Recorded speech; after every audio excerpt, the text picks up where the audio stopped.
All right, welcome everybody. It is day four.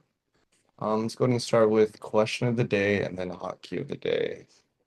Okay, cool. So today's question of the day is: Are you a morning person or a night owl, and maybe why, if you have a why? And so I'll start it out. I'd like to say I'm probably more of a night owl rather than a morning person. I feel like I've been like that most of my life. I don't know. For me, it's easier to stay up late rather than wake up early. But there are times where I've had to wake up early and got to do what you got to do. But a big reason why I think I'm still kind of leaning towards being a night owl rather than a morning person is for a while. So for the past 4 or 5 years or so, maybe, or actually, no, I've only been Guam since like 2022. So maybe like 3, 4 years or so. I was working night shift, or I was working stateside. And so I was working out of Florida. And so as a result of working out of Florida, I was working Florida hours. And so I was East Coast. And so a lot of times my daily stand-up call in my meetings would be at like 12 a.m. And then from there, I'd kind of go from there. So a lot of times I was kind of having to stay up late to make sure that I was working and meeting with my um, coworkers and stuff like that. But still, I still find, even though I'm not working night hours, that I'm still finding myself staying up at night later than early, waking up early, which is something I'm trying to fix though. Cool. So I'm definitely more of a night owl. Matt, you're the first one on my screen. Please feel free to take it away. I'd say I'm more of a night owl. Yeah, I don't know how to explain it, but I'd say since I think starting when I first went to high school at FD, all they would like it would they I think the first day they gave me a ton of homework and I couldn't finish it like in the afternoon, so I got used to doing everything at night, like the day of. But like I don't know how to explain it. Yeah. But I'd say I'm more of a night owl. Got you. Junior. So I think when I was younger, I was probably more so a night owl. I'd stay up, I'd do the whole finish up your homework and amongst other things, I'd get home very late. But I think as I got older, especially with the kids and everything like that, I've kind of transitioned to always getting up early. And I think it took a couple years, but um I just find that I can get a lot of stuff done before everybody gets up. So just like that 1 hour of when the house is kind of settled and whatnot, I can get a lot of stuff done in the morning time. So that's me. And then let's go see. Let's go, Adrian. Hello. Um, Man, that's hard. I guess more recently, I used to be a night owl a lot because normally when people play online for the games I play, they be of like let's say 11 p.m. to 2 a.m. That's like peak hours for me.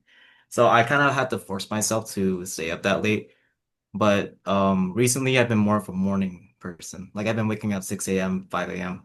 just so I can start meal prepping and everything. So I converted to that. But yeah, Ron.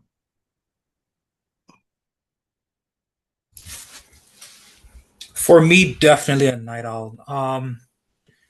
If I don't need to wake up early, I try not to. But with school starting and with work also, like I'm forced to wake up, say like 5, 6 in the morning. But if I don't need to, I'll just stay sleeping until like before noon. I find that I get a lot done at night. I don't know, for some reason, like when everyone's sleeping, I enjoy my shows more. Just it's quiet, just focusing on whatever series I'm watching, or if I got projects. Like that's why my family doesn't really like me staying up because I'll be in the shed like hammering away, sawing stuff, like 12 a.m. or 12 a.m. basically. So, but I tend to focus more like around those times, if anything. Got you. Thank you all. Yeah, I kind of resonate with that, Ron. I think in the middle of the night, I there's a part of me that kind of misses when I worked at the middle of the night because like after my call at 12 a.m., I have some time. And so a lot of times when my girlfriend and my daughter are sleeping, I too would like get a bunch done, whether it's cleaning, some work, I don't know, whatever it is. I just feel so productive sometimes at that time. But I mean, I could also make We an had laundry. yeah, it's laundry, oh, whatever it is, like middle of night, no one's bothering me, whatever.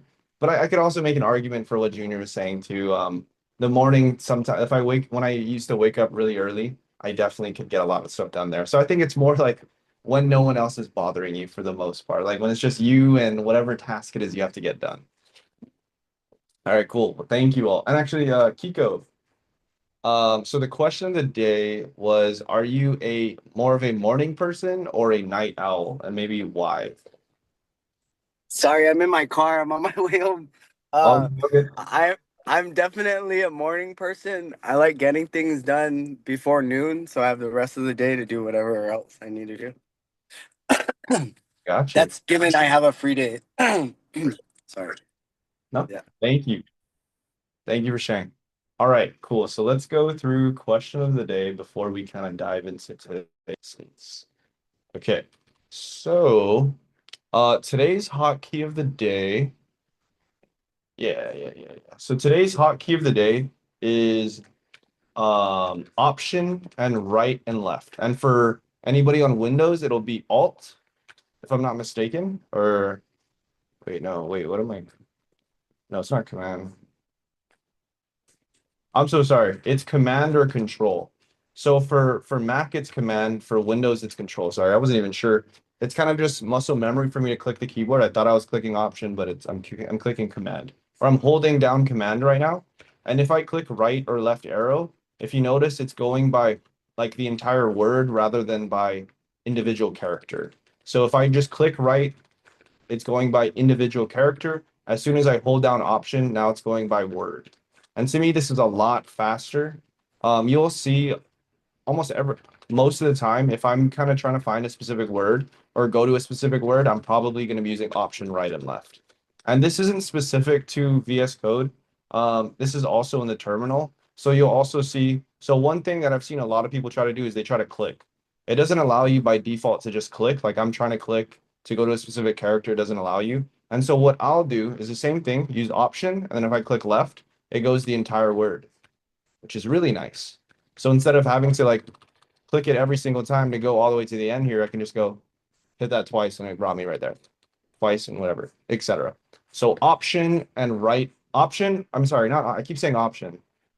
Command or control and right or left arrow. I apologize. I keep saying option, but it's command or control. And or all right, cool. And then let me go ahead and share that in hotkeys of the day. Hotkeys. Yeah, so even actually here in Slack, I'm doing the same thing. I'm holding command and I'm still does the same thing, which is really nice.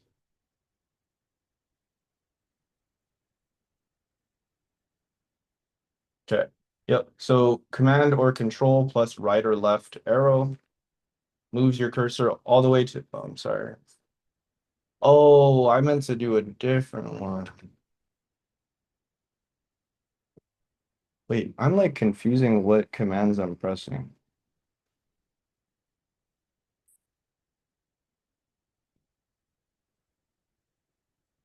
Okay. I really apologize. I was mixing up what I'm saying for Windows and for Mac. The command that I'm using on Mac is option. So on my keyboard that I have, it doesn't explicitly say option or command. It says like start and alt and stuff like that right there. And so that's why I was getting confused. I was like, which one? I am using option. So this is option. On Windows, the equivalent, what is the Windows equivalent? I can't think right now. Is it alt? Is it alt on Windows? Any Windows users can help me out? Yeah, I think so. Okay, so it's option or alt. I apologize. Option or alt. Actually, sorry, it's control. My bad. Option or control. Okay. CTRL.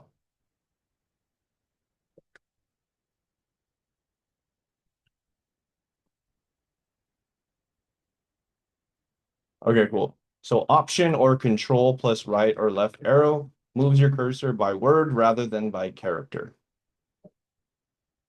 Yeah, okay, cool. And let me go ahead. Right. I'll highlight that we did that. Okay, cool. All right, so wait.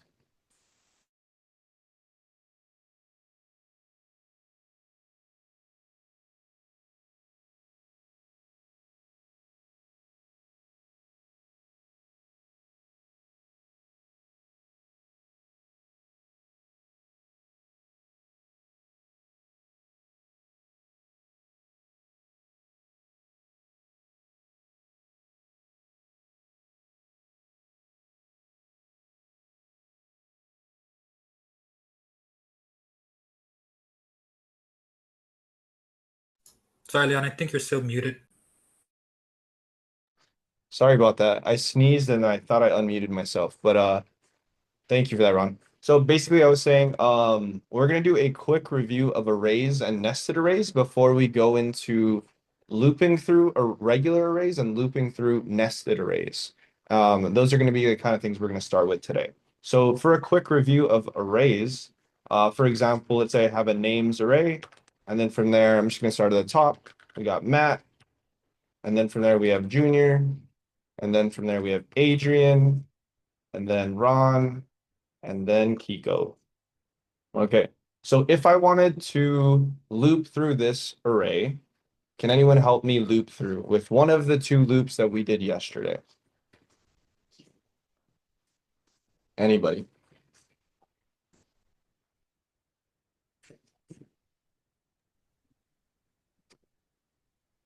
Adrian, looks like you unmuted.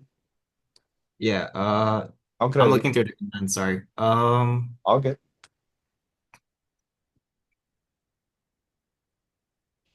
We'll do an each loop. Perfect. How would I set? So names dot each do, and then I forgot the lines. Yeah, What's it called again? pipes. Yeah, the pipes. In between pipes put names. Names.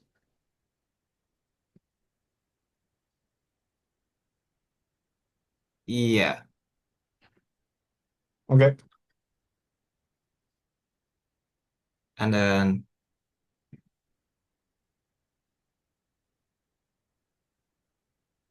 uh puts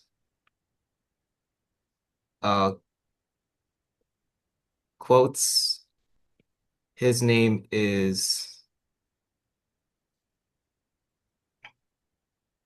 and then the hash, and then the brackets. Mm-hmm. Sorry, I don't know I forgot what they were called. I call these ones curly brackets and then these ones square brackets. Those are my difference. Okay, Yeah. okay. Curly brackets, names. Yeah. And then next on the next line, just put N. Got you. Okay. Let's try Yeah. that. So Ruby practice 4.rb. Perfect. This did work. However, there's one thing that I would highly recommend to change is just I wouldn't recommend reusing names because names is already the variable that I use for this array. I want to use a different variable within here.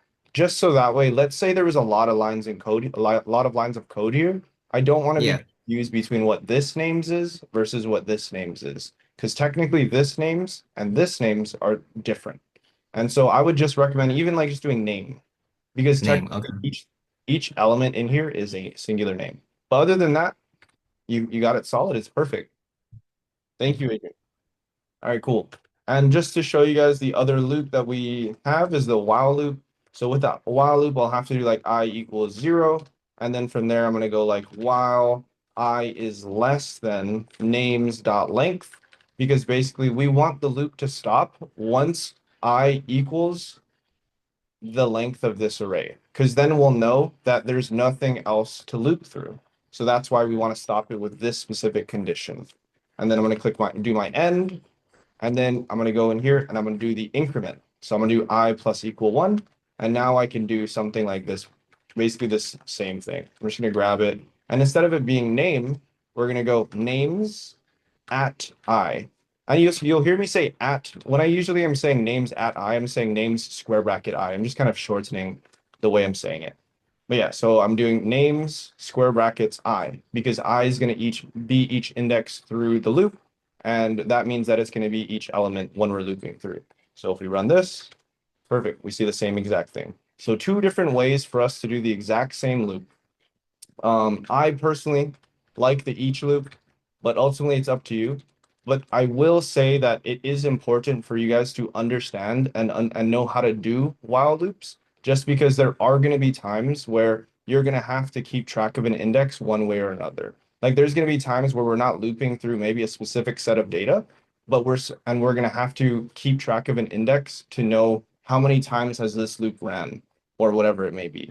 And so it is important to still understand and be able to use this one relatively, I guess, fluently in a sense. Okay. Questions about arrays in general and these two types of loops we went through? Okay, cool. All right, so let's do a quick review of nested arrays.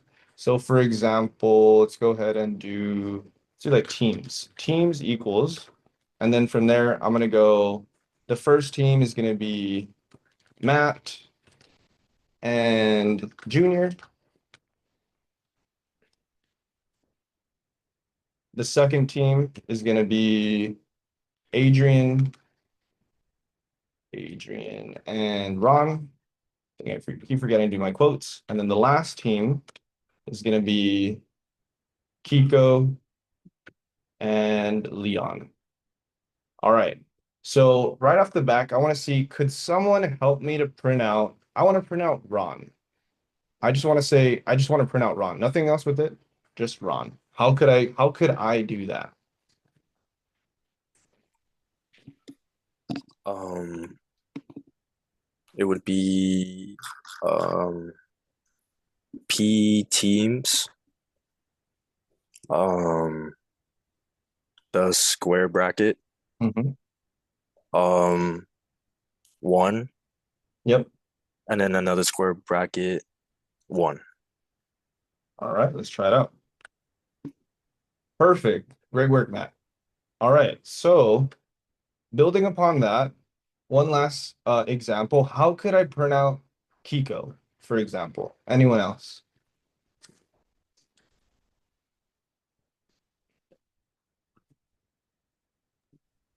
Replace the 1 and 1 with a 2 and 0. Gotcha. Okay, I'm just gonna do this. And then you said 2 and 0. So run that. Perfect. Cool. Thank you very much, Junior. All right, thank you guys. All right, so now the next thing that we're gonna do is we're gonna use an each loop and a while loop to loop through this data. In the same way that we do each loops and while loops to loop through this, we can do the exact same thing. And so we're going to see how it works because the end goal that I want us to get to with these loops is to print out Matt, Junior, Adrian, Ron, Kiko, Leon. In the same way that we did that up here, I want to do the exact something very similar down here. So basically, I want it to be something like this. So I wanted to print out something like this is the end goal. That's what we're aiming for. Okay. So with that being said, the first thing I'm going to do is let's just start out with a simple each loop.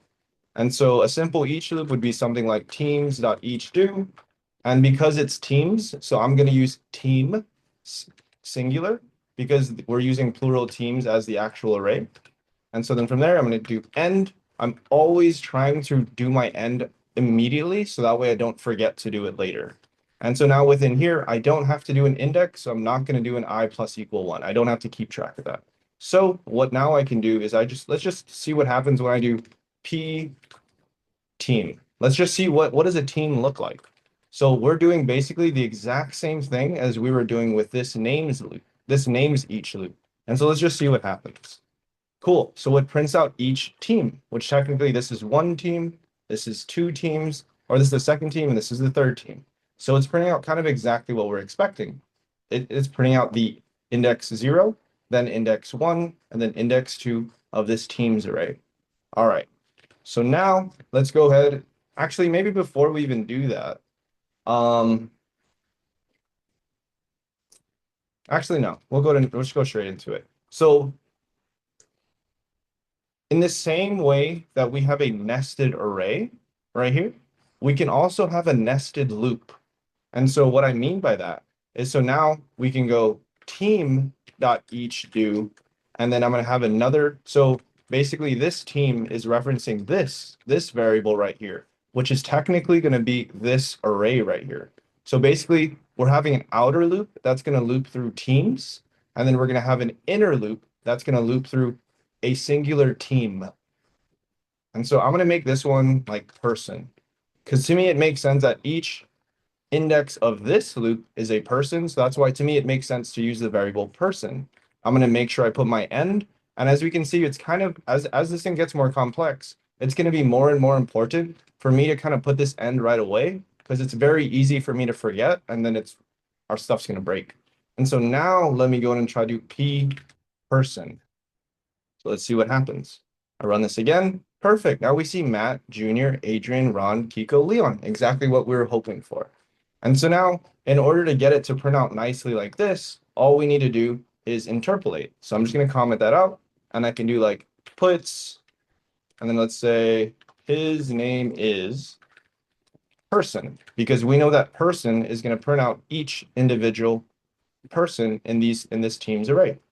Let's go to run this again. His name is Matt, his name is Junior, his name is Adrian, etc., etc. So this right here is a nested loop, because we have an outer loop and then we have an inner loop inside of it. And the reason why we do a nested loop is because we're dealing with nested data. So we need to first loop through this overall outer teams array. And then once we get into the teams array, that's where we're going to do another loop to loop through this inner array. So that way we can print out these or manipulate this data. Does that make sense to everybody? Cool. Anyone have any questions about this idea? Sorry, for person, you can change it to anything, right? Correct. And just to show you, I'm just going to Okay. make it test, for example. So now that's test and that's test. If I run it again, now it's anything. The reason why I make it, well, the reason I made it person is because to me it makes sense that each of these is a singular person. And so that's why to me it makes sense to name my variable that way. And so whenever I'm naming my variables or I'm naming my arrays or whatever it is, I like to name it reference to whatever the data it is that it's going to be dealing, whatever it's going to be, basically, because then it's going to help me to understand what that data is. If I could name this anything I want, but to me, it makes more sense to do that. Yeah, that makes sense, Ron? Cool. Junior? Leon, a little bit of a side question, but Yeah. how did you do that where you change all of the words that are highlighted at one time? Yeah. Like, So this is another hotkey, and I was going to share this later, and I'm just sharing a little bit at a time. But so this hotkey is if as soon as so I'm just double clicking on it to make sure that the whole thing is highlighted, but I could just highlight the entire person, and then from there I'm doing Command D, and so if I keep clicking Command D, it's going to highlight every single place in this file where this is where that exists basically. And so now you can see that I have three kind of cursors or three areas where my cursor is. So now I can edit this as I want. I can click delete, I can start typing, I can click space, I can move my cursor if I wanted to, whatever it is I want to do. Just because I was able to select all three of those same variations basically, or wherever that specific text is that I highlighted, which is really cool. So yeah, I select something. So for example, names, I'm selecting names right here, and I just double click it and it highlights the whole name, but it's the same thing as if I was to literally just kind of do shift and highlight the whole thing. And once I have that selected, I do command, or on Windows, it should be alt. So I'm gonna do Command D, Command D, Command D, Command, and if I keep clicking Command D, it would keep going, but there's no more. And so it's not doing anything else. And then now here's where I can type whatever it is I want.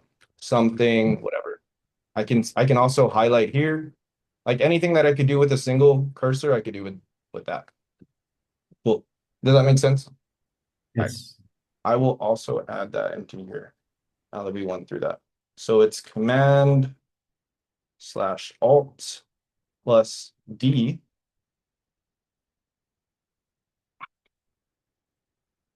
allows you to select all words with the same, all of the same words and manipulate them as needed. Yeah, so Command or Alt plus D. Cool, great question. All right, so now before we move on to, actually, let's go and do this. So I showed you guys how to do this within each loop. It's going to be a little bit, it's not going to be different. It's going to, actually, I'm going to make this the exercise. The exercise is, I want you guys to figure out how to do this same thing, this nested loop, to print out each individual name, but with a while loop. And so one hint that I'm going to give you is that when doing a while loop, if you're going to do a nested while loop, you're going to have to use a different variable for instead of I.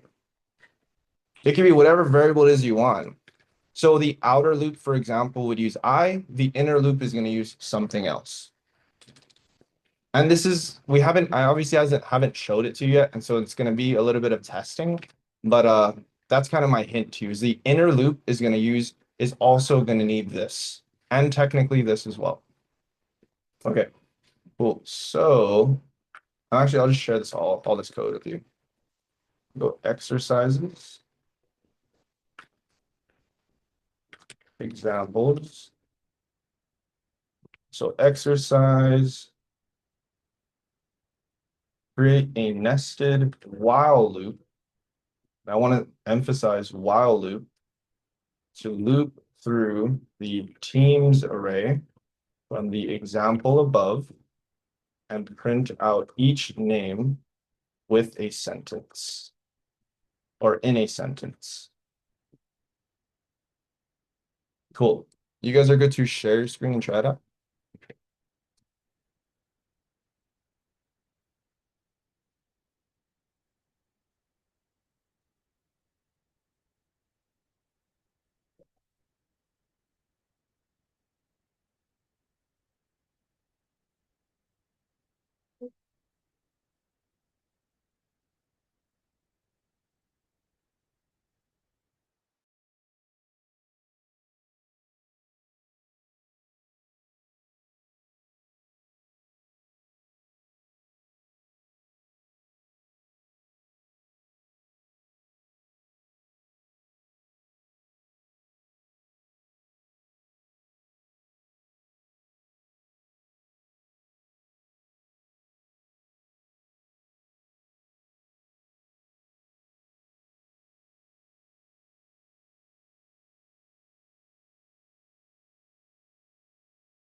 I'll give you guys till roughly 40 to try this out.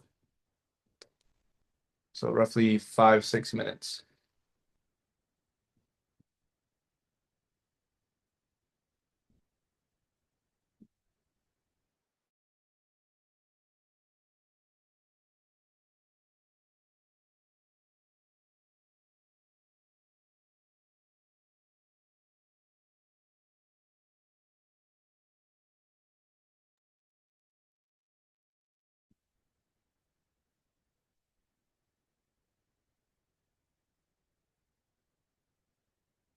So one hint or one kind of recommendation that I recommend you guys try is take a look at the notes that I gave and use the example of the regular while loop. Like instead of just going in and trying to do a nested while loop, first just do a regular while loop. The same way that when I was trying to print out that team stuff, I first printed out I just did a regular each loop before I did a nested each loop. So in that same sense, I'd recommend you guys do a regular while loop before you do a nested while loop. So get that working first, and then from there, then you can add in your next like nested loop basically.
Solid, Matt. That's a solid loop right there. But one thing that I want you to do is comment this team's loop out or this team's array and change it to be the nested array from the one that I shared in the example.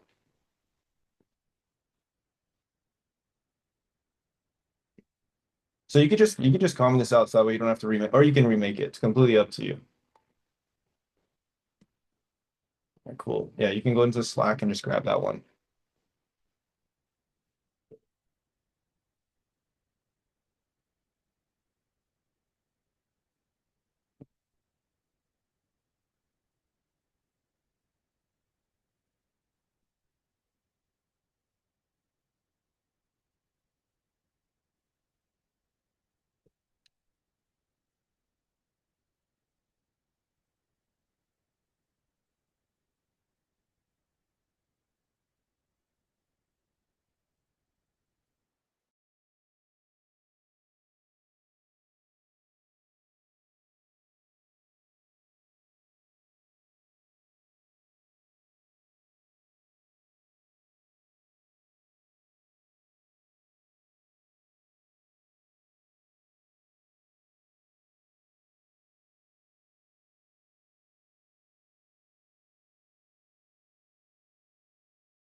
Hey, Kiko.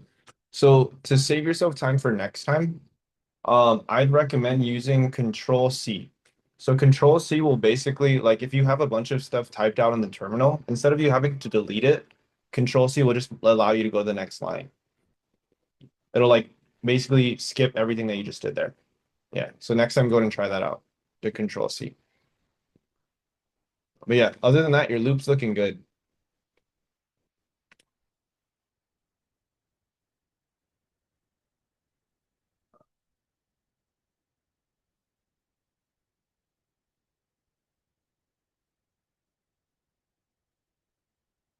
All right, you guys are good to stop sharing your screen, and let's go ahead and work through this together, and we'll walk through it slowly.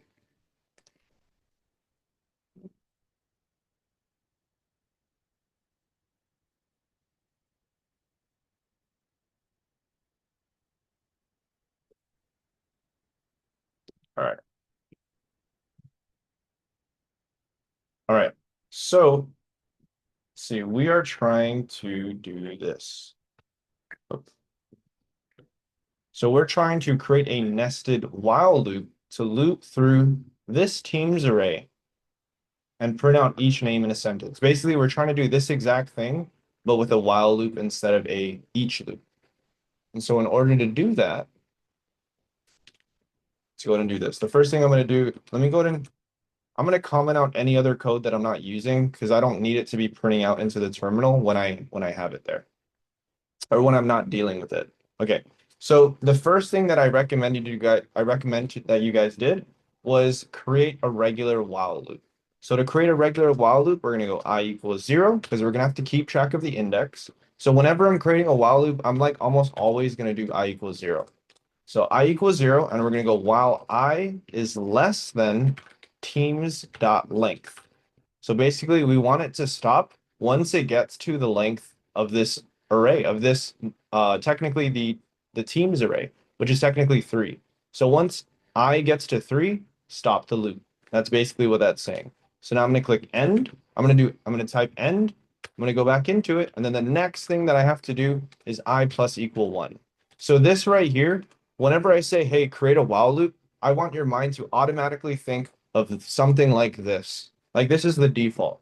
This is what you need in order for you to create most while loops. You're going to have something to do with an index to keep track of an index. I could have used index. I could have used I could have used anything. But whatever I use here, I just have to make sure I'm consistent that that's what I'm using throughout the entire application or through the entire loop. So I have I equals 0 while I is less than teams.length, the I plus equal 1, and I have my end. So basically this is really all I need for my loop, like a basic while loop. So next, as I mentioned, let's just go ahead and print out what teams at I is. So teams at I, the same way we did that names one. Let's see what this is. Perfect. So now we have Matt, Junior, Adrian, Ron, Kiko, Leon, but they're kind of in their own arrays. And so now that makes me think I have to make another array to kind of parse through this array. Okay, cool. So what I can do is instead of printing that out, I'm just going to stay within here and I'm going to add another variable. So really, I'm going to do this exact same setup just within here. So let's go ahead and do, for example, so a lot of times in programming, the next variable that you use after I is j, just because it's alphabetical order. So I'm going to go j equals 0. And then from there, I'm going to go while j is less than teams at I dot length. And then I'm going to type n. And in here, I'm going to do my j plus equal 1. And so now this setup right here is the exact same setup that I was doing for this. The only difference is that I'm using j. And then we have this little weird kind of teams at I thing here. The reason that I'm using teams at I is because I know teams at I is going to be this array, and then it's going to be this array, and then it's going to be this array. So the way that this is going to work is it's like, hey, the first thing I want you to do is loop through this array, or loop through this array. So start, and so at index equals 0, it's going to loop through, and teams at I is going to be this array right here. So I'm like, okay, cool. So teams at I is now, I know it's Matt and Junior, that array. So now I want to loop through this inner array. So we're going to do that same thing, j equals 0. Keep going until you loop through this entire array, the length of that array. And for example, we'll do p teams at I, and then we're going to go j. So in the same sense that we would do something like p teams at 0 at 1 or something like that, we're going to do teams at I and then at j. So I is going to be 0 and then j is going to be that 1 or whatever it may be. And let's go try to run this. Let's see what happens. So let me comment that line out real quick. Oh, sorry, I keep clicking stuff. Let's see what happens. Cool. Now we have Matt, Junior, Adrian, Ron, Kiko, Leon.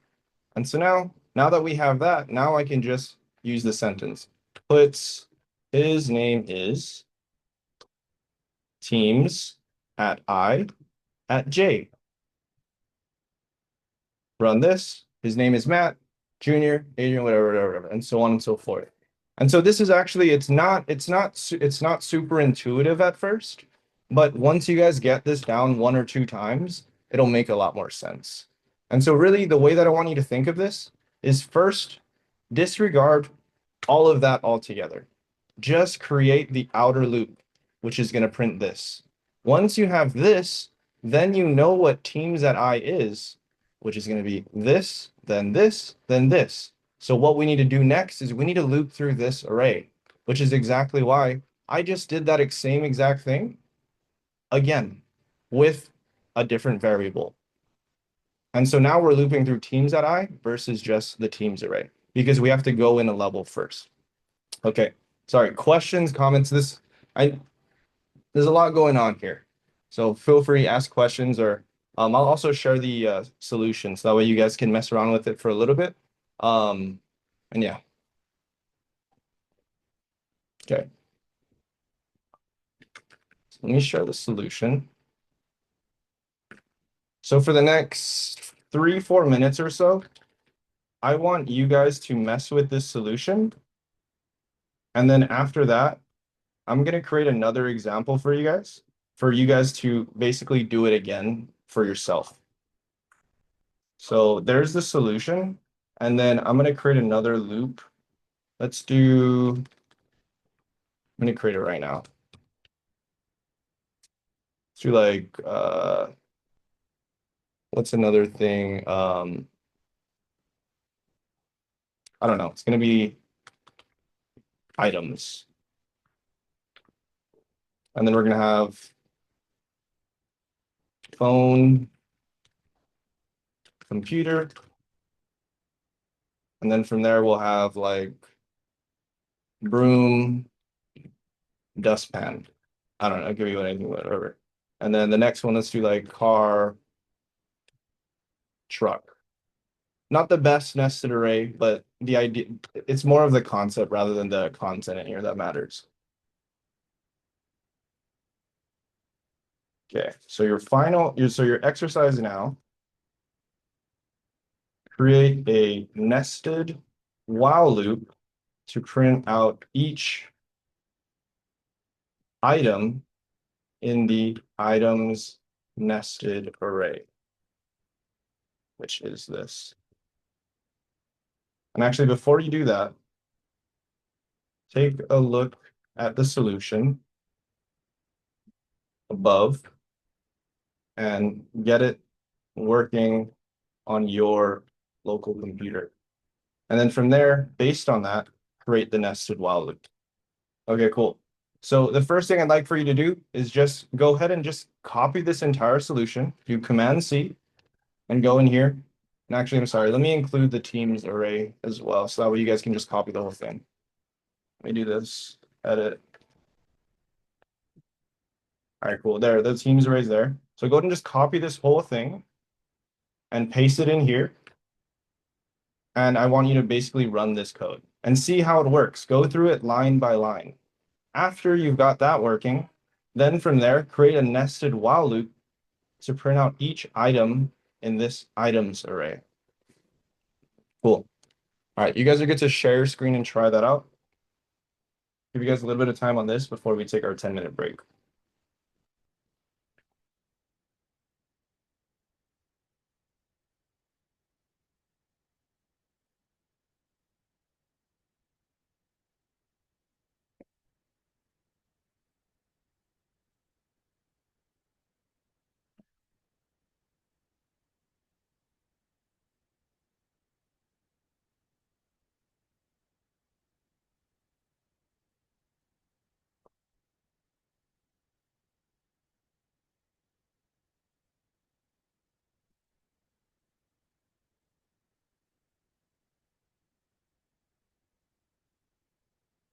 Hey, Ron, let's go ahead and let's go ahead and comment all of this out for now, to make it simpler for you. Comment from like 130 all the way up to 130. Yeah, go ahead and comment all out. And then go ahead and go to Slack and then grab the whole thing, the whole solution that I shared, and we'll paste that in and we'll start fresh. Because it looks like there might be some issues with like syntax there or something like that, but it's okay. Yeah, I was trying to debug it, but yeah. No worries. We'll just start fresh and we'll work through that together.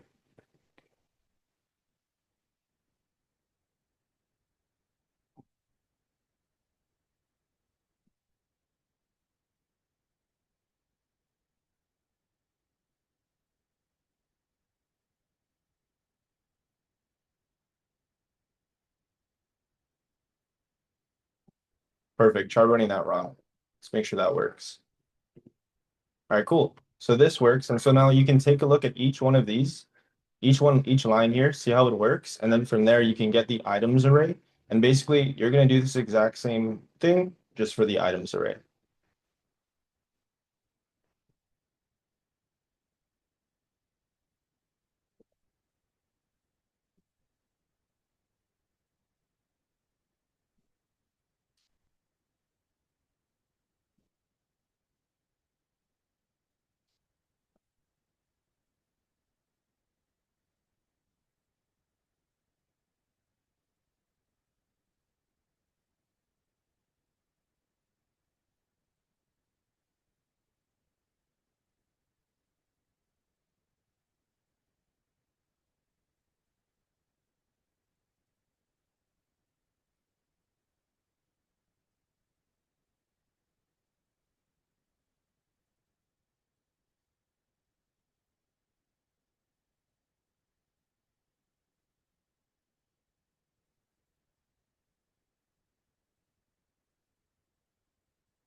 And Kiko, you're super close.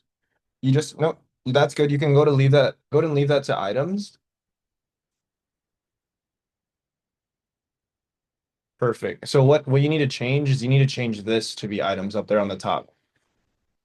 And so that right there, you just need to be careful with the naming because that I and that I down there on 83 would have been conflicting. All right, cool. Let's see. Yeah, go ahead and try running it again. There we go.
Matt, you're pretty much right there.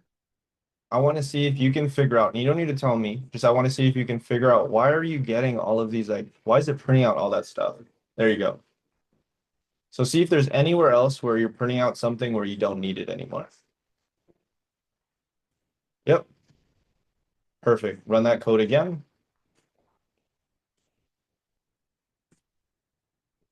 Perfect. There you go. Solid, man.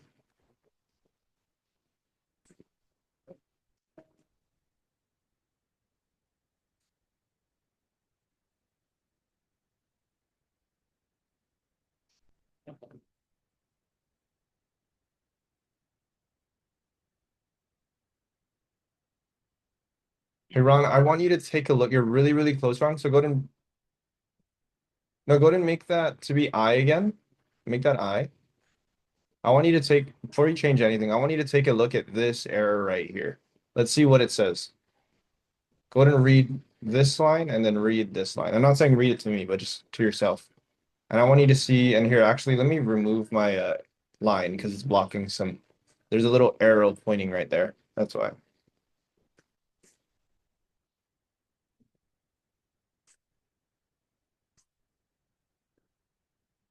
Yeah, so take a look at where that arrow is pointing, and then take a look at where that line is and see if there's anything that you're noticing like that's a little off or whatever.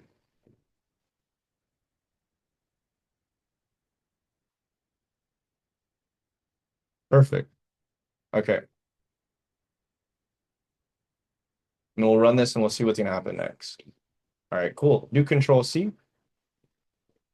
So you're super close. You're literally one line away from having it. And so the one thing that so basically what's happening here is that technically U equals 0 is never changing.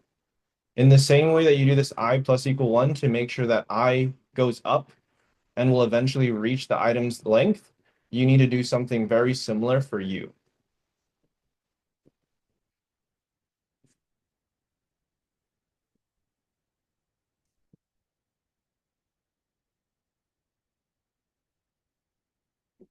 So I want you to take a look at that one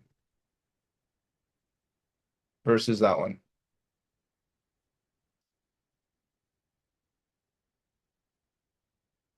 Perfect. Try running this again.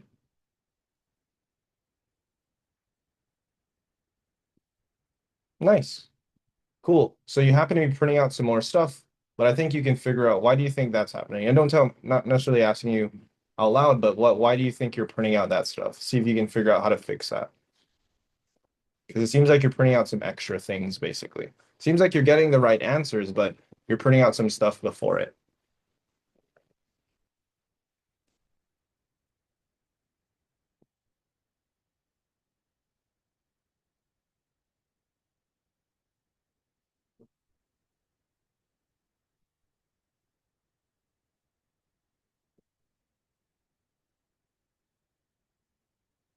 My hint to you, Ron, is that the code is only going to print out things when you tell it to print something out. So wherever, I want you to look for everywhere that you're printing something out and see if that's something that you need to print out or is that an extra thing?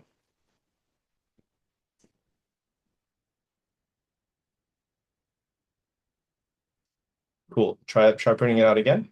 I mean, try running your code again. There you go. Perfect. So the one thing though, so this code looks pretty much perfect. I have no real issues with it. But the one thing that I'm going to recommend is that you pay attention to indentation. And so technically, I would prefer, actually, if you go scroll up to the top, and let's take a look at the one that I asked you to paste in your code for my example. And so I want you to uncomment all of this from I equals 0 all the way down to there. We're not going to run it, but we're just going to see it without the green. I want it to be like properly syntax highlighted. Okay, cool. And so I want you to take a look at this versus taking a look at what you had down there. And not to say that one is better than the other or one will work and one won't work, but for readability purposes, I want you to take a look at it and see the differences. And that's kind of what I want you to focus on from here, because it seems like you got the right solution, but now for me, it's just for readability. You kind of see the difference. Right, yeah. So how would I indent everything else in the nesting? Yeah. So the we're gonna indent. So technically, anything within the while and the end. So everything from Mhm. 168 to 178 technically will all be indented right at least one. And so we're gonna go ahead and highlight from 177 to 168. Highlight it all. And there's a hotkey that we can use. So now 160, yeah, perfect. So now do control and then do right square bracket, closing square bracket.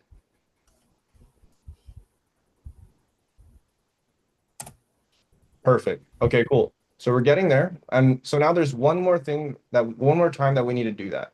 So if you remember, so at each level of a loop, so for example, the while and the end, that's one level. And so that's why it's kind of like in line right there. The next level, everything inside of it is going to be indented kind of one tab. So now we have another while loop. We have right here and right here. So that means everything inside of it needs to be indented one tab.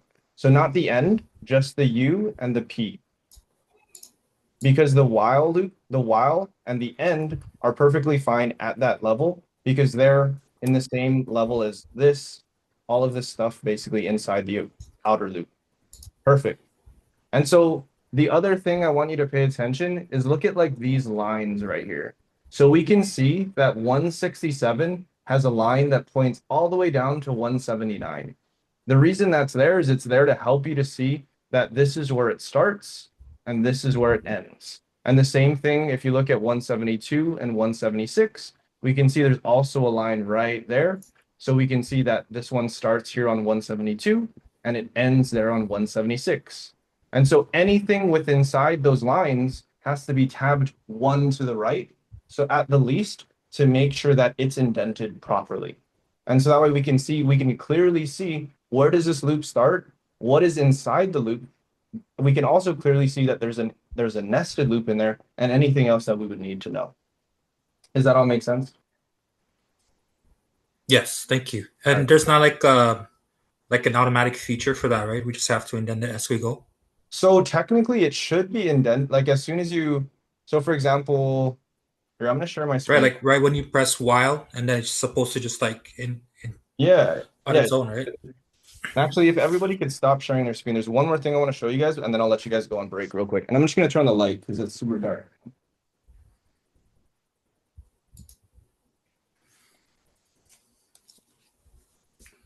Yeah, let me make sure. Okay. Comment that all out. So technically, Ron, to show you, so I'm gonna go I equals 0 while I is less than here, and I'll do the items loop. We'll go through the solution really quick. So if I go while I is less than items dot length. So as soon as I click end, I'm gonna do enter, and then automatically right here, this should just be tabbed immediately, right here. And so now I can do my I plus equal 1, etc. And so everything within this, within the loop is going to be tabbed one time. And this is the same thing if it was a conditional, like if I is greater than 0 end, everything within here again is going to be tabbed by one time. Same thing. So conditions, loops, and then when we get to the next topic where we're doing this, functions as well or methods will also all be the same. Okay, cool. So to go through this solution real quick though, I'll do it relatively quick. So I equals 0 while I is less than items dot length.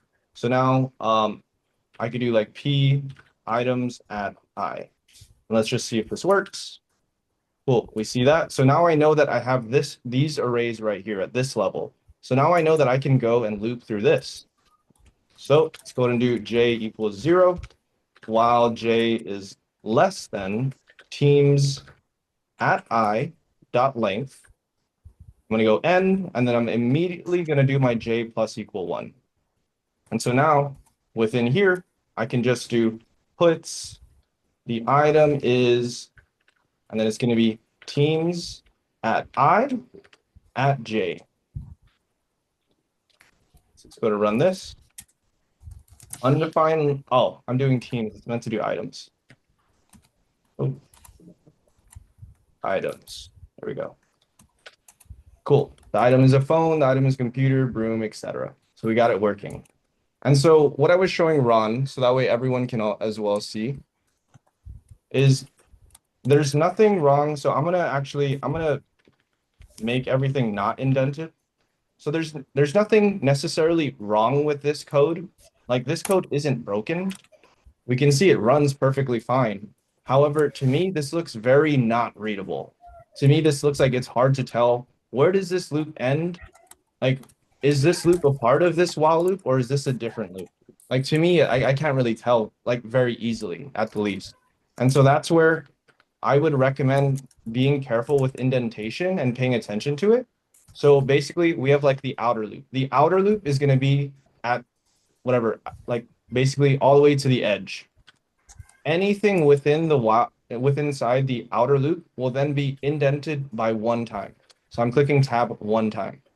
And then now everything at this level is fine. And so now we have another loop. So that means in the same way that everything was indented one within this loop, we're going to indent everything one more time within this while loop.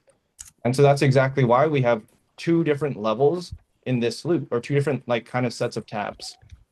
Yeah, questions, comments about this? Cool. So there's I think I one. figured out where I was. Sorry. Yeah, go ahead. Go. Well, you were saying you figured it out? Yeah, because I would do the while, right? And then I Yeah. get straight into the end. Mm-hmm. And then I do the ALT up. Yep. And then I don't know, it just starts like right under it. Yeah. Okay. I got you. So then you'll, in that scenario, you'll have to manually do it. Yeah. Okay. So I want to show you guys a more complex example, and I'm going to show you guys why indentation is so important. So I'm going to pull up some other code real quick. Let's do this. Where is that other example? So I'm going to show you guys something that I'm actually working on for a client, and they're using it currently. So this is getting kind of to the more extreme level. So I'm going to do my orders create. Okay, cool. So we're going to go through actually what is a function later today. And so this def, this just means it's a method. This is a method that I created that I can basically, what's it called? Call as many times as I want. We'll get through that later today. But I would just like I don't think any of this code is very complicated. And I guarantee you guys, if you guys given enough time and you just kind of read through it, you guys will be able to figure out kind of what's going on in this code. All there is there's a lot of conditions. It's like if it's this condition, do something else. If there's another condition, do something else. And so technically this create function, this is like one of the longest functions that I have. We can see it starts here on line 389 and it's going to go. Sorry, my screen's like lagging. So it's still going, and I know it's still going because I see that line is still there. So we're still gonna go. Keep going.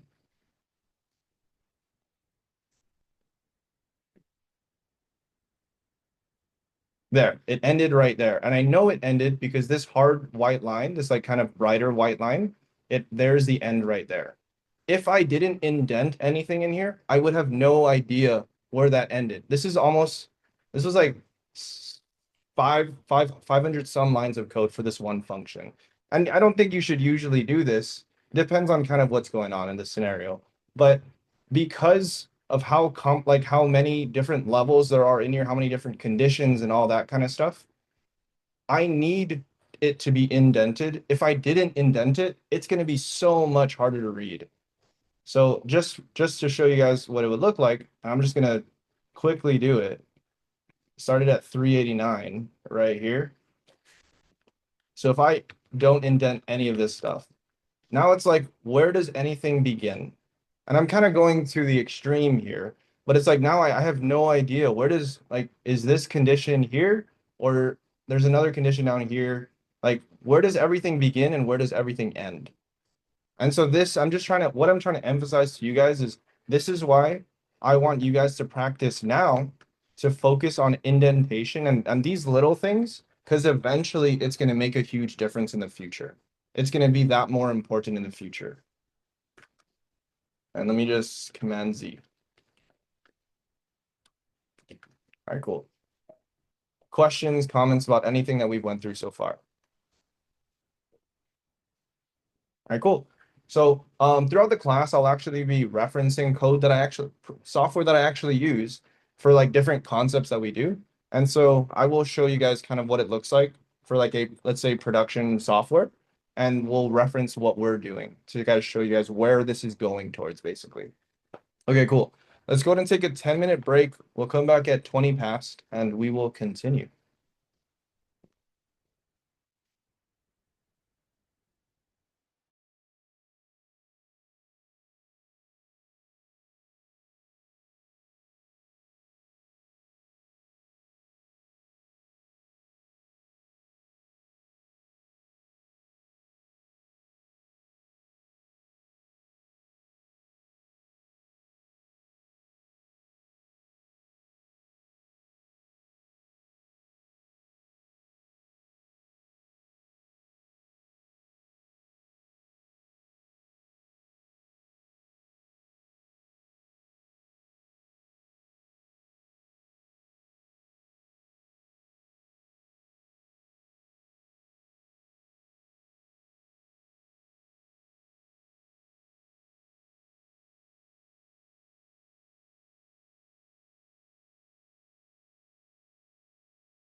All right, welcome back, everybody.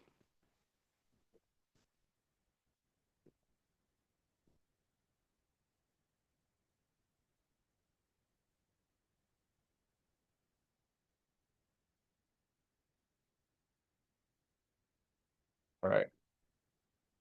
So before we move on to functions or methods, I want us to do one final thing with nested arrays and looping through them, and I guess nested loops. And so I just put in the exercise. So use a nested each loop to loop through the items array and print each item out in a sentence. I'm going to give you guys roughly 5 minutes or so on this before we move on to the next thing, which is going to be functions. All right, cool. You guys are good to share your screen and try this out. As I mentioned, I'll give you guys around 5 minutes or so.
Alrighty.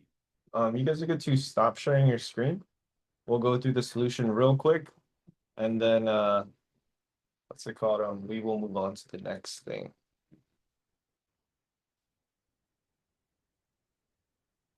Cool. You go ahead and share my screen.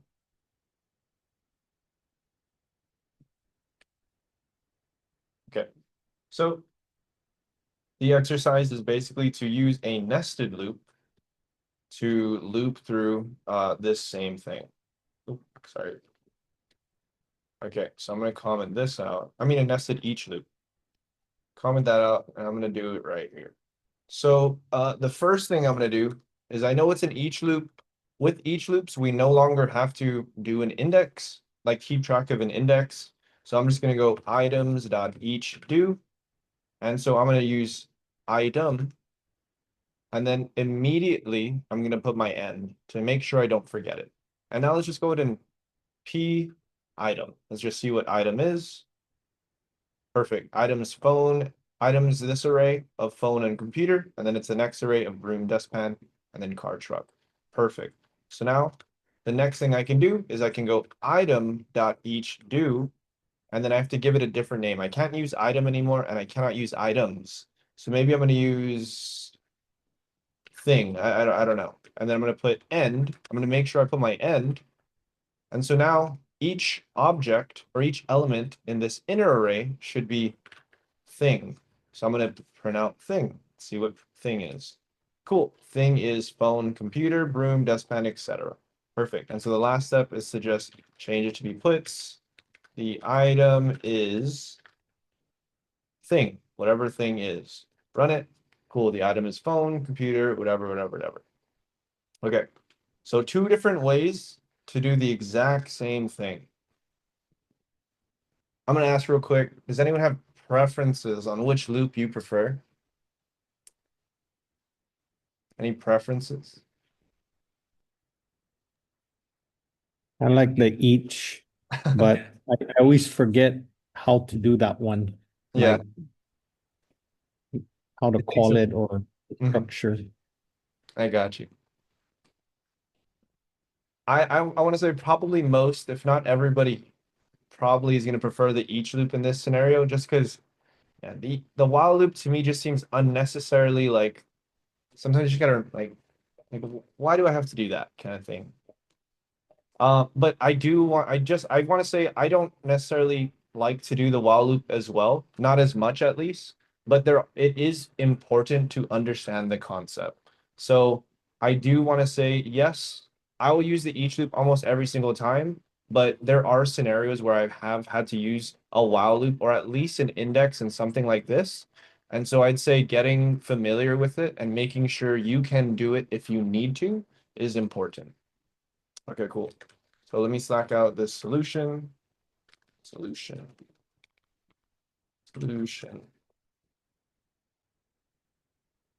And I'll just slack out actually just the each one.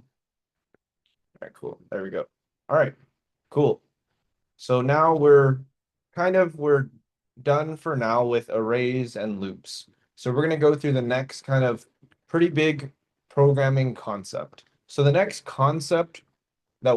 big concept that we're going to go through is something called a method, or you might also hear function. They're pretty much, I'll use them interchangeably because depending on the language you're using, you'll hear one or the other. That's pretty much the exact same thing, a method or a function. I think there is a technical difference between them, maybe slightly, depending on what it is you're doing. But for the most part, for every case that we're doing, a method and a function are the exact same thing. Okay. So we can think of a method or a function. I'm going to say method for now. We can think of a method as basically a reusable block of code that performs a specific task. So we can think of it like I wrote this logic right here and I don't want to rewrite it again. So what I'm going to do is I'm going to put it in a method that I can call, and so that way whenever I want to use this logic that I just created, I'm just going to call that method and it's going to do all of this logic for me as many times as I want. That's the way that we can think of a method. So that's the same thing as, for example, if you guys remember, like name equals string, if I do name, let's do p name dot class. Dot class is a method that someone wrote. So someone wrote the dot class method and they allow us to use it on strings or on anything basically on variables. So that way we can see what type of class it is or what type of data type. And so in that same sense, we're gonna write methods so that way we can create some code with that does something that we can reuse over and over and over without having to rewrite this code every single time. If you'd imagine if we didn't have this dot class method, we're gonna have to figure out how am I gonna write the code to do that every single time that I want to use it. What if I want to figure out the class? I'm gonna have to rewrite all this logic to do it. To me, that isn't ideal. And so that's where we have these methods that we can just reuse over and over and over. So we don't have to rewrite the code over and over and over. Okay, so let's go through a simple method. So an example of a really simple method. So the way that methods are structured is the first thing that you write when writing a method is you say def. Def stands for define. So we're going to define a function and we're going to give it a name. So we say def and then whatever it is, the name that we're going to give it. So for example, let's say def greet. And so I'm going to say def greet. And then from there, I'm immediately putting my end. And this is because I want to know where this function begins and where this function ends. And so that's important. So this is the same idea as like a condition, same idea as a loop, is there's a starting area or there's a starting line and there's an ending line. So wherever there's a starting one, there has to be an ending one. Same idea as a function or as a loop or a condition. And so the next thing is that anything within here, same thing as a loop as a condition, is going to be tabbed in by 1 for readability. So we're going to focus on this indentation. And so let's say def greet, what this function does is it prints out hello class, for example. This isn't really a important method to write. Obviously, that's easy to do, but it's more for the concept. And so now if I call greet, by call greet, it's that I want to tell the code, hey, find a method named greet and do whatever it says to do. So that's what I mean when I say call greet. And so the way that we can tell the computer to run this code is we basically say the name of it. We literally just type out the name of it. So I'm just going to say greet. And so now I'm going to go down here. If I run this file, it says hello class. And so now really the power of a function or a method is that I can call this method as many times as I want. And if I do it every single time, we see it's printing it out every single time. And so that's the power of it. Instead of like, if you'd imagine, if I had all of this code right here that is relatively complex in here, I could reuse this logic as many times as I want. So that way I don't have to write it again. And that's the idea with it. Questions, comments about methods or functions?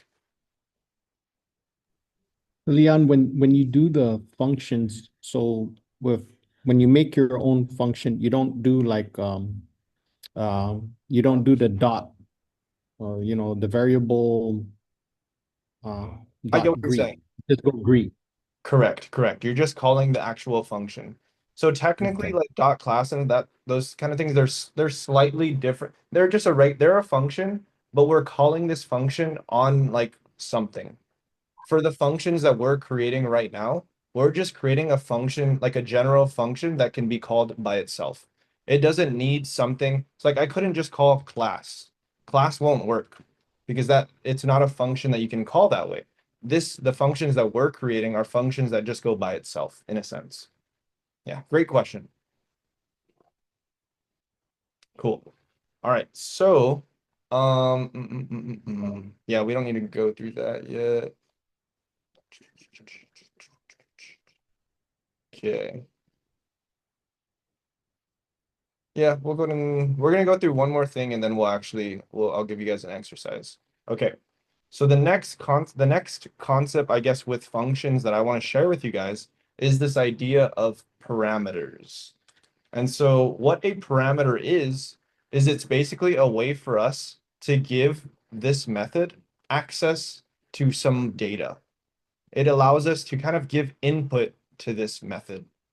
And so, for example, I can modify this code and I'm going to put a parentheses and I'm going to say name. So I have this function greet, and it takes in one parameter, and that parameter is name. And so now when I call that function, I'm going to pass in some sort of name. So I'm going to say, for example, oh, I didn't mean to do that. I'm going to say Leon. So the way this works is that I have a function, it takes in one parameter. And so because it takes in one parameter, that means that when I call the function, I have to pass in, technically now this is called an argument. What you put into the function when you're calling it is an argument. What you have in the function to use within the function here, this variable is called a parameter. I will at times kind of get confused with which one is which, to be honest with you. And you might hear me say parameter and argument kind of interchangeably, but the technical term is that the argument is what you pass in when you're calling the function. A parameter is the actual variable you're using within the function. A little bit of a technical term. I wouldn't worry about it too much. And so now I just want to use that name. So I'm going to use this parameter that we're passing in. So now let me go ahead and try running this code. Perfect. It says hello, Leon. And the way this works is we created this function. It takes in one parameter called name, and it uses that to print out hello, whatever your name is. And then it ends. So that's really all the function does. And so now when using this function or when calling it, we're going to say whatever the name of the function is, and then whatever argument that we're going to pass in. And so the way this code is gonna run, because as we know, Ruby runs line by line. It's gonna start here, then here, then here, then here, then here, and go down. And so technically what's happening is we created this function and it will never run unless we manually call it. So that's why technically when we run it, we don't see anything happen. Like if I commented this out and ran this code, nothing happens because we don't ever tell Ruby, hey, run this code. So it goes through line by line. It sees this functions here. It doesn't do anything because we didn't tell it to. And then from there, then it goes here to this line. And it's like, okay, cool. Call this function, find a function greet and pass in the argument Leon. So, okay, cool. So here's the function greet. Let's pass in that argument, which is now a parameter because we're in the function. And let's use name to do whatever it says to do, which it says to print out hello, whatever the name is. And so that's the way it's kind of going. So it's going from the top to bottom, and then technically it gets here and it goes back up to the top, which kind of doesn't seem intuitive at first, but that's really kind of what's going on under the hood. Questions, comments about this idea? Cool. Okay, so I'm going to share this example. Example of a function. Oh, let's do this. And I'll give you with and without. Let's do this.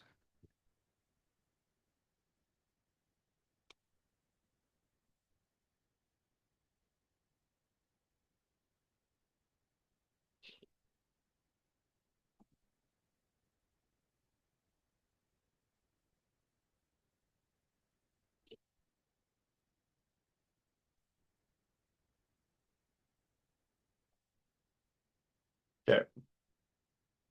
There's the example. We got one with or one without parameters and one with parameters. And actually, there's one more thing with regards to this that I want to share with you guys. If a function takes in a parameter, like we said, pass in name as a parameter, but we don't pass that parameter in, it's going to fail. So I want you guys to take a look at this error. So that way, when you guys see it, that you guys are kind of aware of what it says or what it means. So it says practice RV line 92 right here. Wrong number of arguments, given 0, expected 1. Argument error. Technically, it's coming from line 96 is where that's called. And so basically what this error is saying is, hey, this function greet, it's expected to take in at least, or it's expected to take in one parameter. However, when we called it on line 96, we didn't give it any parameter. We gave it 0. And so we got an error that says wrong number of arguments. Given 0, expected 1. So to fix it, we basically have to pass that parameter in, a parameter in again. So for example, Adrian. Adrian's the first one on my screen. So now if I run this, now we'd see it says hello, Adrian. And so if we give it a parameter, or if we tell this, if we put a function needs a parameter, then when we call that function, we have to give it that parameter. We have to give it that argument or that parameter, basically. Okay, cool. So let me give you guys an exercise to try this out.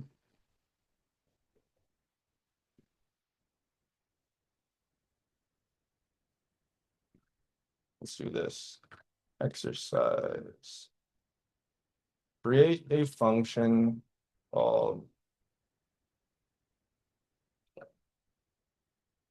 tomorrow greeting. It should, and have it print out off a day. After that, update a function to take in one parameter, name, and then have it print out off the day, and then whatever your name is.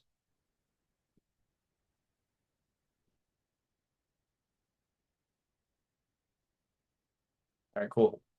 You guys are good to share your screen and try it out. Basically, you're going to create a function called tomorrow greeting, have it print out half a day. And then from there, I want you to update that function to take one parameter in, which is going to be name. And you're going to have it print out half a day, whatever your name is. All right, cool. You guys are good to share your screen and try it out.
I just added a bonus. So the bonus is to have your function take in two parameters. Hint is separated by a comma, and have your function print out both of those parameters in the sentence that you're printing out.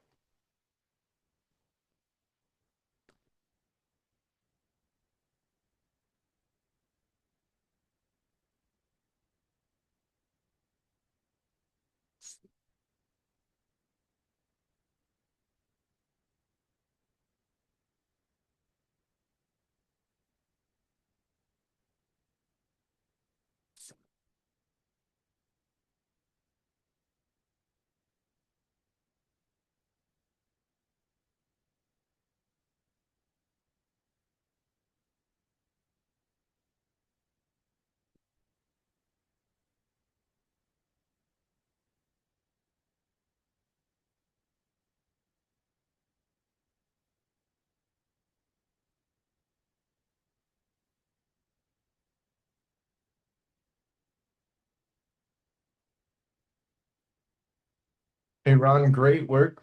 That works perfectly. But there's one thing I'd recommend, and I'm going to go through this with everyone right after this again. But I'd recommend for the variable that you use in here, I'd recommend you make it different than whatever it is you're using out there. And as you can see, like, it was a little bit confusing of like, okay, why was this one Bill? Why was this one Bill? Why was this one Bill?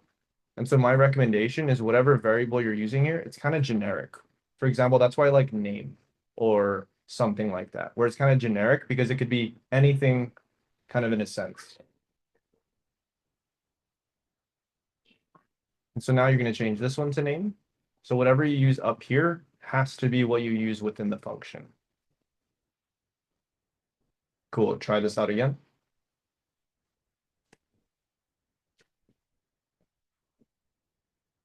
All right, cool. You see it's still working. Yeah. So great work though.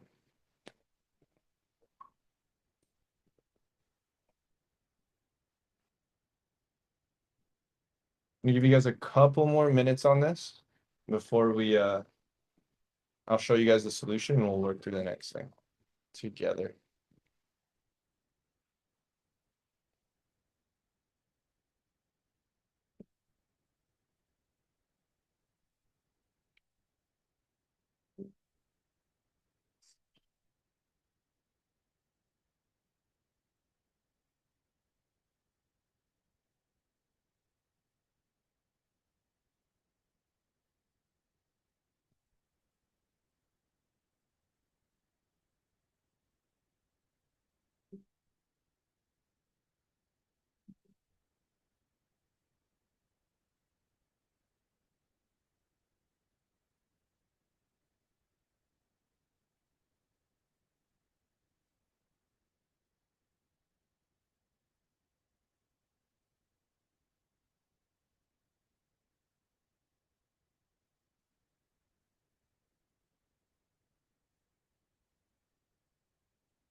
Alrighty, you guys are good to stop sharing your screen and let's work through this together.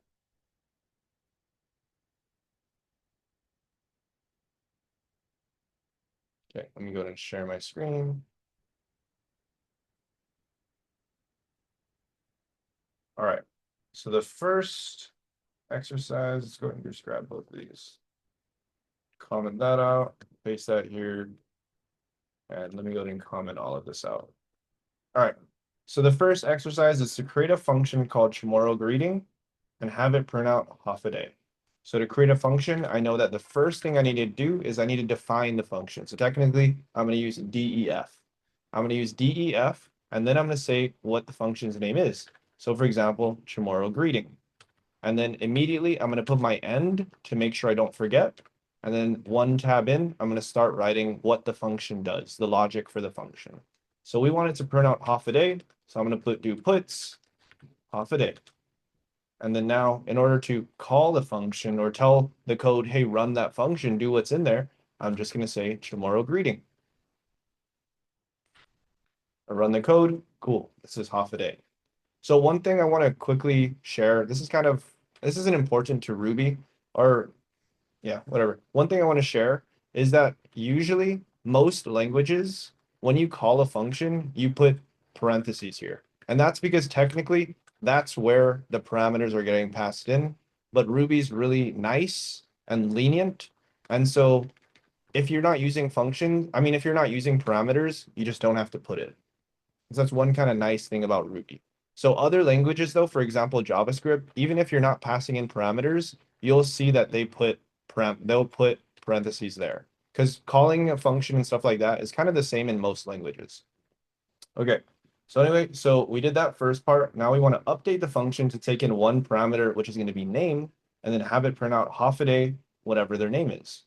So we're going to add name, and then from there, I want it to print out half a day, name. And so because we updated the function to take in a parameter, now we have to pass in an argument.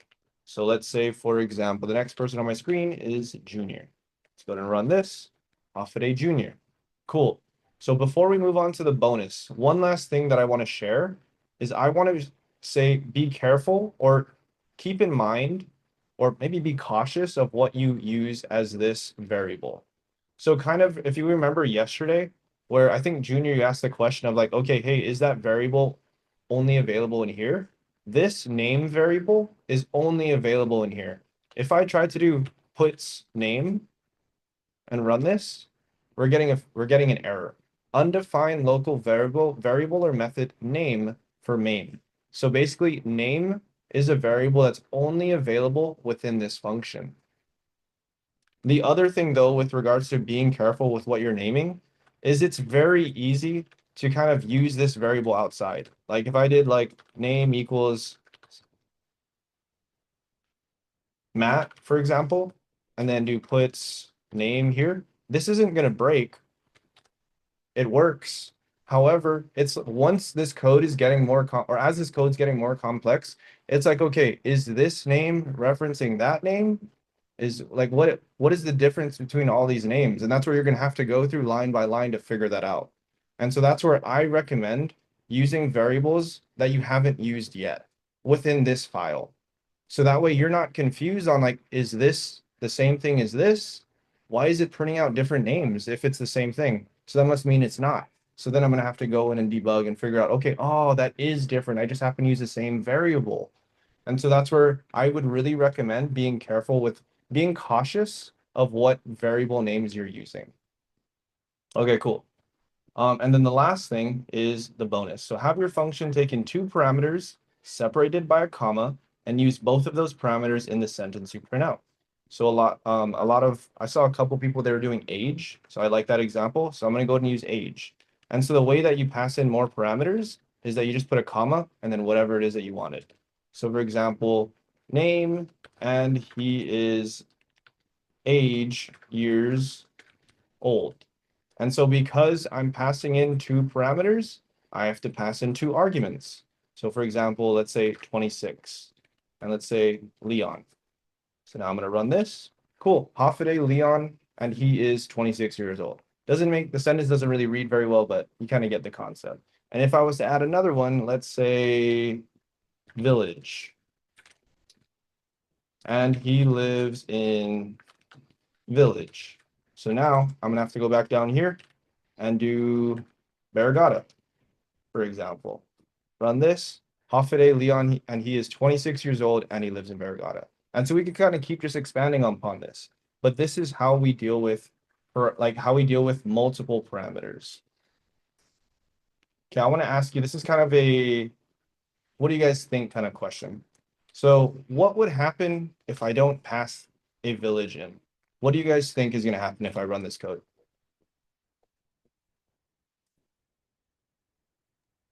It won't run. What do you think the error is going to be if it won't run? It's expecting 3, but only gets 2 of the input stuff. Correct. Yep. So wrong number of arguments given 2, expected 3.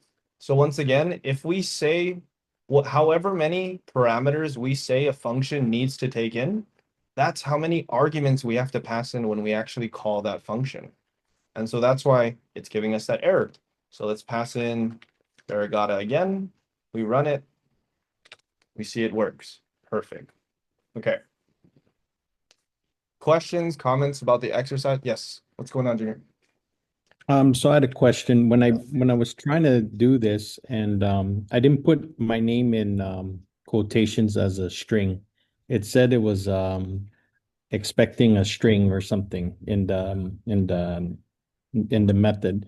But when you put a number, it goes through automatically. So is this method always expecting numbers, or like if I just put Please tell me exactly what to do to make it be like what you were saying, basically. okay. So go ahead and remove the quotes from Leon. Gotcha. And so if you pass that, it might show an error saying it's wanting us there, saying the Leon Mhm. won't go into the method. Correct. And so wondering, like, is there certain inputs that are allowed? Like, why doesn't Leon just go in? Why does it have to be in quotes? Yeah. So great question. So the reason Leon has to be in quotes is because technically Leon so whenever we're referencing a word, so an integer or a float is different than or even a what's it called, a boolean. These are different than strings. These can be without quotes because they're a different type of data. Strings have to be within quotes. If we're referencing a word that is other than one of these, that's outside of quotes, for example, this or something or whatever it is, they have to basically, it's going to assume, because this isn't a string, so it's going to assume that this is like a method or this is a variable or something. And so we're trying to pass in Leon right now. It's like, hey, what is Leon? If I give it a lowercase L, it'll give a different error. There you go. So there's a couple things going on here. The first one, and to me the more important one here, is we see it says undefined local variable method Leon. So it's looking for a variable or a method named Leon. If I was to create a variable named Leon, so Leon equals someone, for example, now this is not going to error out anymore because now Leon actually means something. Leon is something in that sense. Cool, Hafide someone, and he is 26 years old. However, if I never say what Leon is, then technically this doesn't exist. It's not a string, it's not an integer, it's not a Boolean, it's not a variable, there's no function, it doesn't exist. And so that's why you had to put this in quotes. Not because of the data type or I mean, yeah, I guess technically because of the data type. And so the other thing quickly that I'll touch on though, we see uninitialized constant Leon. This is a different error. And this goes back to when I first told you guys about variables, we do not use uppercase. Right now, we don't use uppercase. Uppercase words or variables are different things. And we can see that here. It's giving us a different error if we have an uppercase versus lowercase variable. In the future, we're going to use uppercase variables for different things. And so that's why when you create a variable, right now for everything that we're doing lowercase. So those are the couple things going on. But does that make sense, Ron or Junior? Cool. Anyone have any questions on that idea? Okay, cool. Yeah, I think I had a similar issue. Yep. Because I was putting the 26 in the quotes. So I guess it just goes back to the data types, right? Yes. I mean, I could put this in quotes, and if I put it in quotes, it doesn't break. It says he is 26, but it's because we're not doing any, like, we're not doing anything with these parameters other than printing it out. If, for example, I was doing this, so let's do, actually, the next thing I was going to show you guys was doing some like addition in here. So like puts age plus age or age plus 2, for example. If I change this back to regular 26, this should work exactly as I expect. 26 plus 2 is 28. And we see it is just, we're literally just printing that out in this sentence. It didn't matter what data type it was. However, as soon as I change this to be a string, and I try to do this, we can see now it breaks. And it's breaking because we're doing something with it. So what type of data it is matters. If we're just printing the data out, ultimately it's like as long as the data gets in here without error, it doesn't matter what type of data it is. But if we're actually trying to manipulate that data and do something to it, that's where what type of data it is matters because you can only combine data of the same data type. Does that make sense, Ron? All right, cool. Great questions. Great questions, guys, for real. Okay, so let me change this back to be that, be this, and I'll just clear all that up. And here, I'm going to provide you guys with this solution, so that way you guys have that solution. And then from there, so you guys just kind of saw me, actually, here, just to show you guys do it, I'll do it real quick. Because the next thing we're going to do is we're actually going to build some like mathematical functions. I want a function to add something together, to subtract something, to divide, to multiply, whatever it may be. So for example, I'm going to create a function to add two numbers together. So I'm going to go def add. And this function is going to take in two parameters. I want it to take in A and B. You could use any variables that you want in here. You could use num1 and num2. It really doesn't matter as long as you're consistent with what you're using.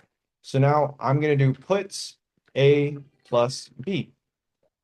So now when I call the function, I'm going to do add, passing in the two parameters I want. For example, 3 and 5. So now if I run this function, we see it says 8, which is exactly what I expect. So now I just created a function called add that is going to add these whatever parameters I pass in kind of as many times as I want. And so this is kind of the power of a function. Now I can do like add 10 and whatever, some random number. And so now if I run this, we see it works exactly as we expect. And so this is kind of the idea with functions. I created this code that has this logic that I don't want to rewrite over and over. So I'm just going to wrap it in a function so I can just call it as many times as I want. And I don't have to rewrite that logic ever again, kind of. That's the idea. Okay, so I'm gonna share this real quick, and then we're gonna take a 10-minute break, and when we get back, we are going to basically I want the exercise, and I'll write it out, but the exercise is you guys are gonna create add, subtract, multiply, and divide. And you're gonna create functions for each of those, so that way you can then test it out and call them as many times as you want. Cool. All right, let's go ahead and take a 10-minute break. We'll come back at 8:11 and we'll continue with that.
All right, welcome back, everybody.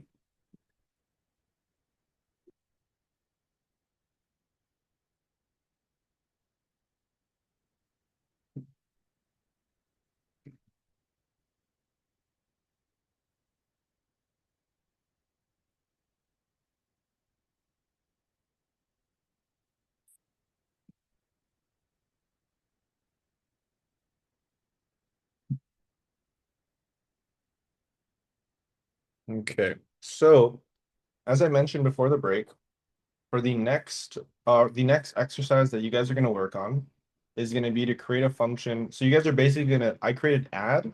I want you guys to do subtract, multiply, and divide. And of course do add as well.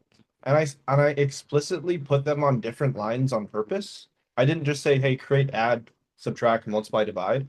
I did that on purpose because I want you to create this one by one. I want you to create add and test it out.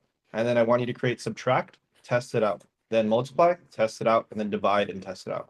I don't want you to create all four of these at one time and then test it out.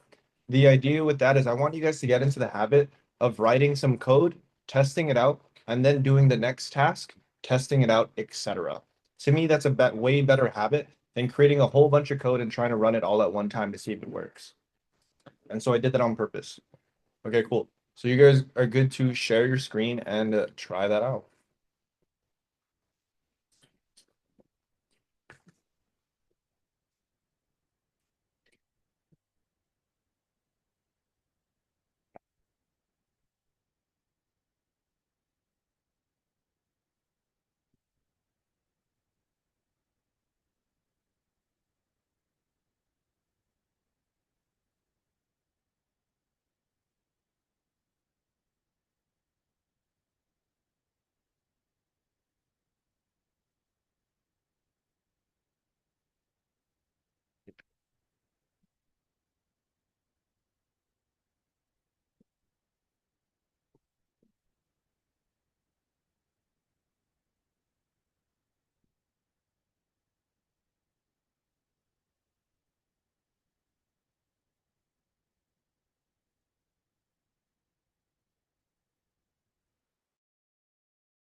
Hey, Adrian, you're right there.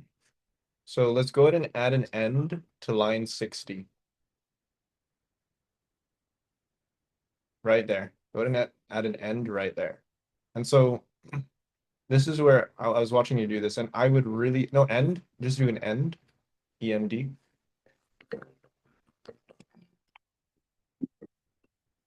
No, wait, go ahead and do Command Z. So we need both of those ends.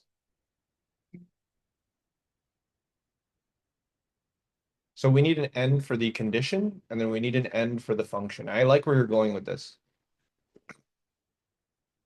But actually, so one thing I want to point out though, is that's why as soon as you create the function or as soon as you create the condition, I recommend you put the end right away. Because as things get more layered in there, it's very easy to forget and miss that we didn't put an end. And so as soon as you do this line, like def divide AB, the next line that you should do, I would recommend is an end. And the same thing with a condition. As soon as you did this if divisor equals 0, as soon as you clicked enter, I'd recommend you do an end. Just so that way there's no way that you can forget to put it. Does that make sense? All right, cool. Thank you. Other than that, I think that's solid. I like that you did like some error handling there for 0.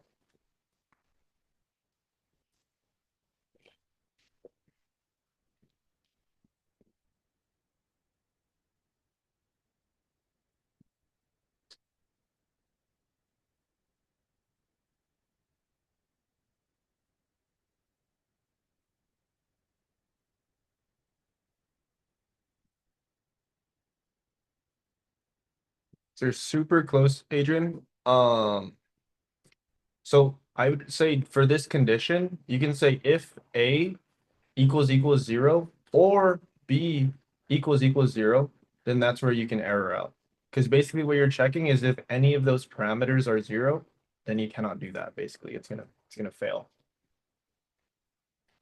You can't divide by 0 kind of thing. Does that make sense? Or if you want, if it's just B, like if you say you can't divide by 0, then if you can say if B equals 0, for example, because A and B are what you're what you're looking for, not divide. Divide is the name of the function. And so that's actually why it errored out, because you called divide and you technically gave it 0 arguments. Okay. Let's see. Kiko, you're super close.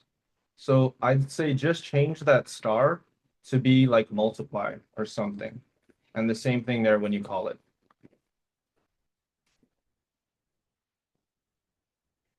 That star symbol is like saved for different things with regards to multiplication. That's why it's like confused on what that is. Yeah, so go ahead and do A times B there. Do a star. I can use star here or X. Star. You would use star. X would be it would think it would fail. X would be confused. It would like it doesn't know what that is. So down here I have to use multiply, right? Correct. So you have to use that because that's the name of the function that you created. All right, cool. Go ahead and try running that. Uh,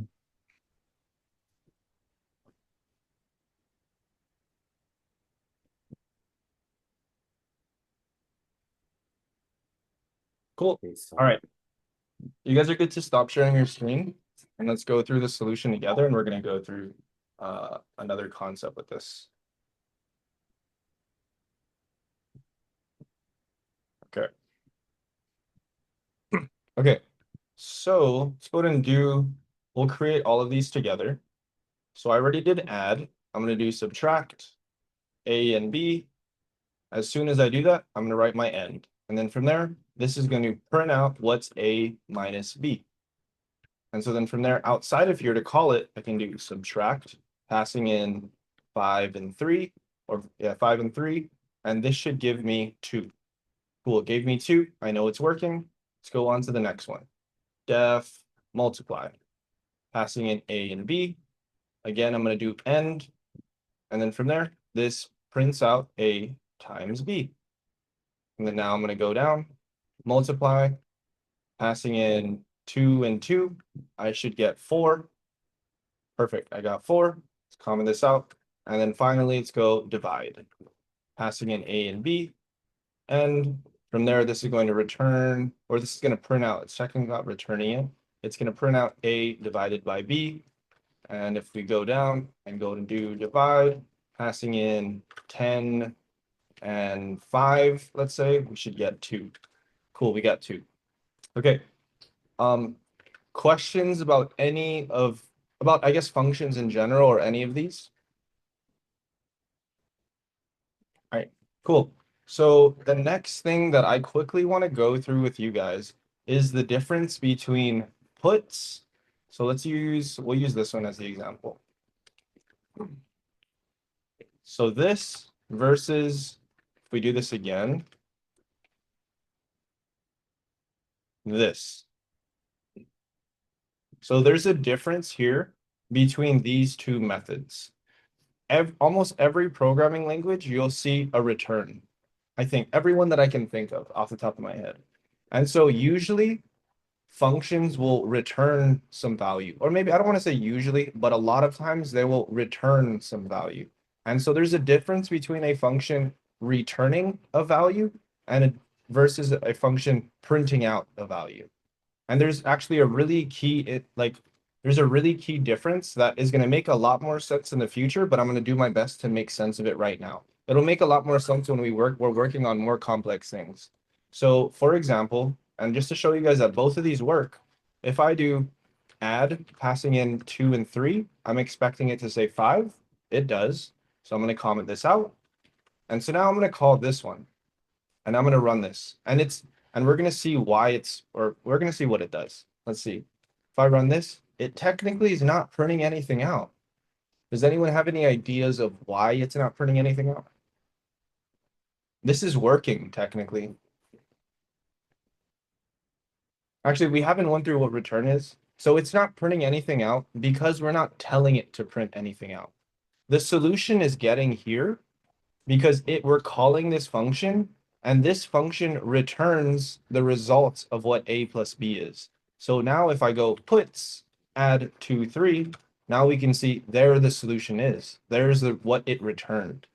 And so the difference between a function printing something out versus a function returning a response or an answer, I guess, returning something, is that if basically we're functions that return something, we're not expecting them to print something out. We're expecting the value to get back to here. Let's think of it this way. Sorry, I feel like that wasn't the best explanation, and I like this explanation a lot better. Let's say in this separate file, let's treat this as a completely separate file. I'm going to go up here, and let's say over here, for whatever reason, I wanted to call add 2, 3. If this function, all it does is it prints it out to the terminal, when this file calls add 2, 3, it's never going to receive it because nothing was returned. All we tell it to do is print it out to the terminal. However, if we change it to this, to return A and B, A plus B, now if this separate file calls this function that we created, now the results of this will actually be returned here to where we called it. So it'll actually receive the value. So that's the difference between return and just printing it out. This one is actually going to return whatever value it is to where it was called. This one is just simply going to print it out so that way the user sees it. Or that way the terminal sees it technically. Does that idea kind of make sense? It doesn't need to fully click yet, but you guys just need to kind of somewhat grasp it so that way in the future, when this actually really matters, you'll be like, oh, okay, maybe that makes more sense. Yes, Junior. Okay, so for the return, Yes. is it basically saying that the computer is memorizing and it puts it in memory that the value 5 is there, and then the other one it's like it's not in memory, it's just printing a picture or something like that? Yep. Or Kind of in a sense, yeah, in a sense, that is what's happening. So with the return, it's like, hey, wherever. So we can think of it, I guess, as memorized, but memorized while this is running. But by while this is running, technically when we do Ruby practice 4.rb, it kind of starts up a process. And that process technically it only is going for like whatever point, like like a second, if that, you know? And so really so technically for that second, it's like, hey, this function is 5. So where you call it, that equals 5. And that's not maybe the best explanation. But technically, yes, I guess to answer your question. To me, the way that I really like to think of it is like, let's say we have two different files. We have this file and this file. If I wanted to call a function that I have in over here in this file, I want to call this function add over here. If I don't return what the, I guess, what the outcome is of this function, this file will never receive it. Because if you don't return it and you're just printing it out, all you're doing is telling the server, like telling this terminal, you're just telling the terminal to, I guess, show this value. Versus if we return it, that's where this file will then receive that data, in a sense. It's kind of a weird concept that doesn't click at first. Even for me, I had a kind of hard time with this. But to me, that's the way that I think of it.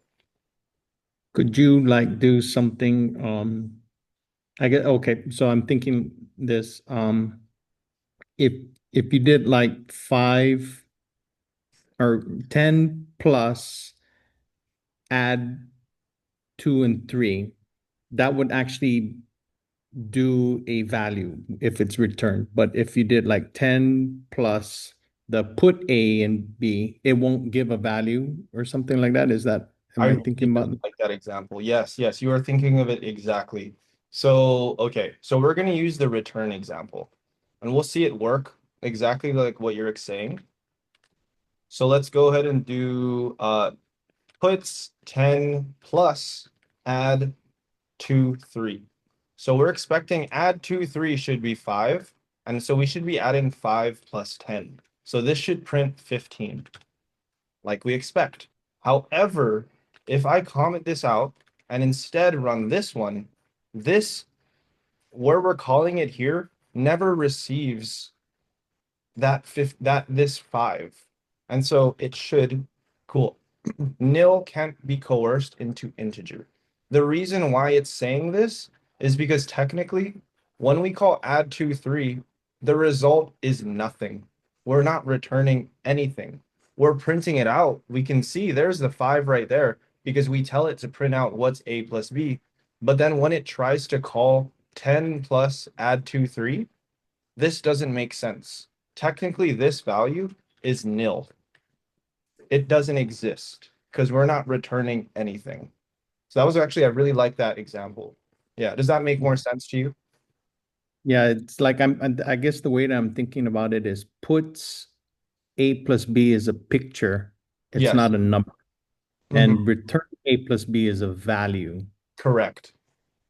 And yeah, I guess that's how it's. Yeah. And I promise you, it'll make more sense once we're dealing with once we work through it a lot more and we're going through more examples and stuff. Right. The first time you guys see it, that's why I'm really taking my time with it because I want you guys to make sure at least somewhat like you guys kind of grasp this idea. So yeah, so I really, really like that idea. Like this one's like a picture, this one's actually where it returns a value. The picture has no value. So that's why when we try to add it together, it's nothing. You're not able to add 10 plus nothing. That doesn't make sense. So that's why instead of just printing out that picture, we need to return what's the result of whatever that was. And so that's why when we run this, we actually get the 15 when we return it versus if we just print it out. For everyone else, is this does this kind of somewhat make sense for you guys? Okay. Any questions on it, please feel free to ask. I can give you guys as many examples as you guys want with this. I really thank you, Junior, for those comments. I really like those questions you're asking in the comments. Okay. Okay. So with this being said, I'm gonna try something, and I wanted to see if you guys can figure out what's going on here. So I want to get rid of all this stuff, and I want to make it so that way we can't see that stuff up there. So this is gonna be kind of like we're putting what we just learned there together kind of thing. So I'm going to create def. Let me think what method I want to do. Whatever, I'm just going to do greet again. Def greet. Passing in name, end, and I'm going to do puts Leon. And so now, I'm sorry, not puts Leon, puts name. Puts name. And then now down here, I'm going to go puts greet, passing in. The next person on my screen is Ron. And so let's see what this does. Ron, and then from there, it's kind of empty, like there's nothing there. Why is this empty? Well, why? I was actually trying to get a different thing, but this kind of works as well. Why do we think there's nothing there?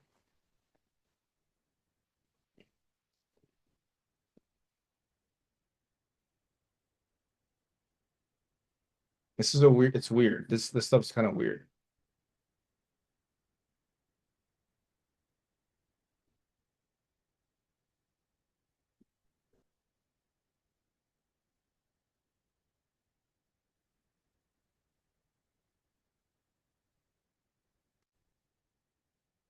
Any guesses with why we're so technically for a better, for more, so for like a more explicit, like raw output, I'm going to put P. And so we can see technically it's nil.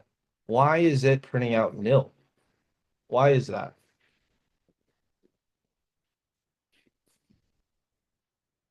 What do we think?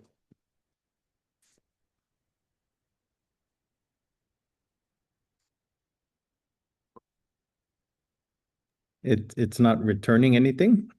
Correct. Exactly. So technically, this function doesn't return anything. So that's why we're not seeing anything. So for example, if I commented this out, it's pretty much the same thing as if I did that, where it just says it's nil. We're printing out the result or whatever this function returns, which technically this function doesn't return anything. So that's why it's like, okay, cool. Hey, you're trying to print out what's the whatever greet Ron returns. It doesn't return anything. So it's kind of going back to that idea of the difference between the way that we deal with puts versus return. So yeah, it's a little bit weird thing. So Yes, when like you make a function and you call it, yes, it will always return something even if it's nil. Like it'll say return, it'll leave a space or something like that says it correct. returns something. Okay, all right. And so especially with okay, so I'm gonna pull up that code I was showing you guys before. So this, for example, even this, all these functions that I'm sharing with you here, they return something. Almost every single function, it has like if we're calling this function somewhere else and we're expecting a result, it's gonna return something. So if I do Command F for return, it's returning some data here, or based on the other condition, based on another condition, it's going to return some other data. So all these functions, they all return something. It's just a matter of what does it return. Using puts, so what I use puts for in here, this Rails logger is the same thing as puts.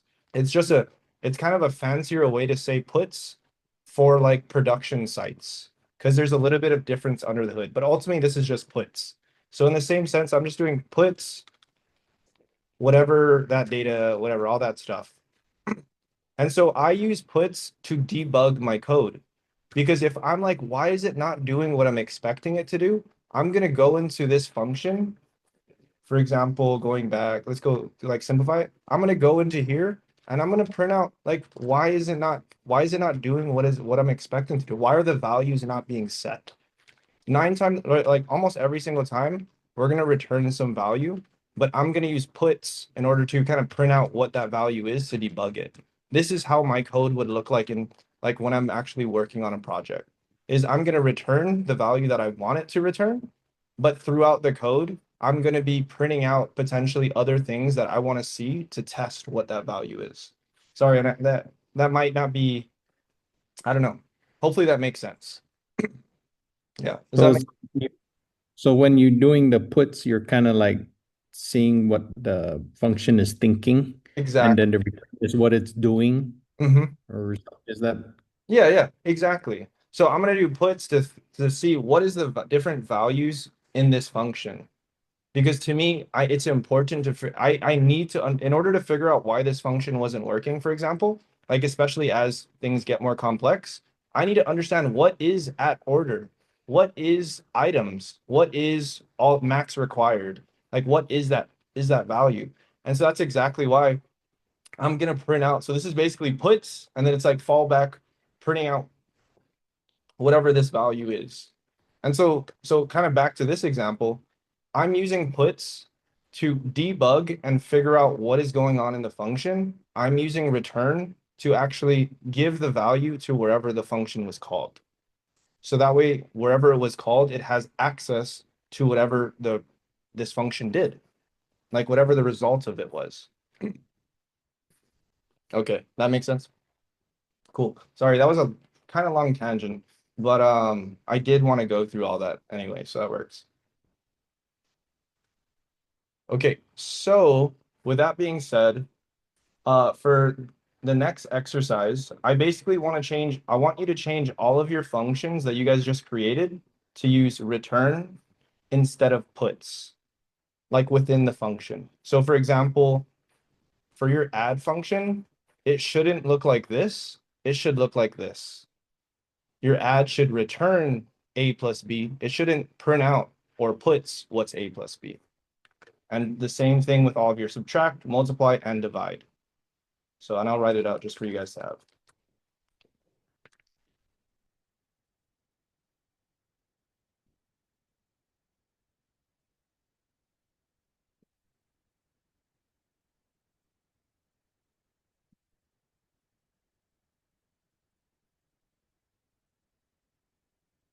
Okay, cool. You guys are good to share your screen and try that out.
Hey Kiko, I like where you're going with that. So the issue, this error stack level too deep, basically what you did is like a recursive function. So the way this reads is you created this function sub A, B, sub passing in A and B. And then from there, it's going to return sub A and B. So basically the function returns itself in a sense. So it's going to kind of like recursively try to call itself. So that's why it says stack level too deep. It's like, hey, like it just keeps calling itself over and over and over. It's almost like an endless loop in a sense.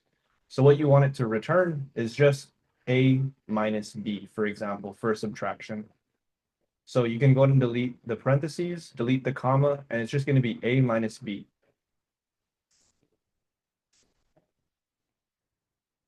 Yep. Go ahead and run the file again.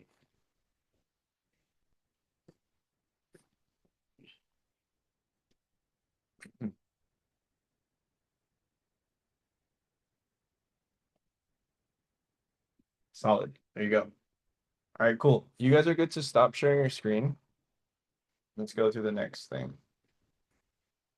Go ahead and share. How's everyone feeling so far?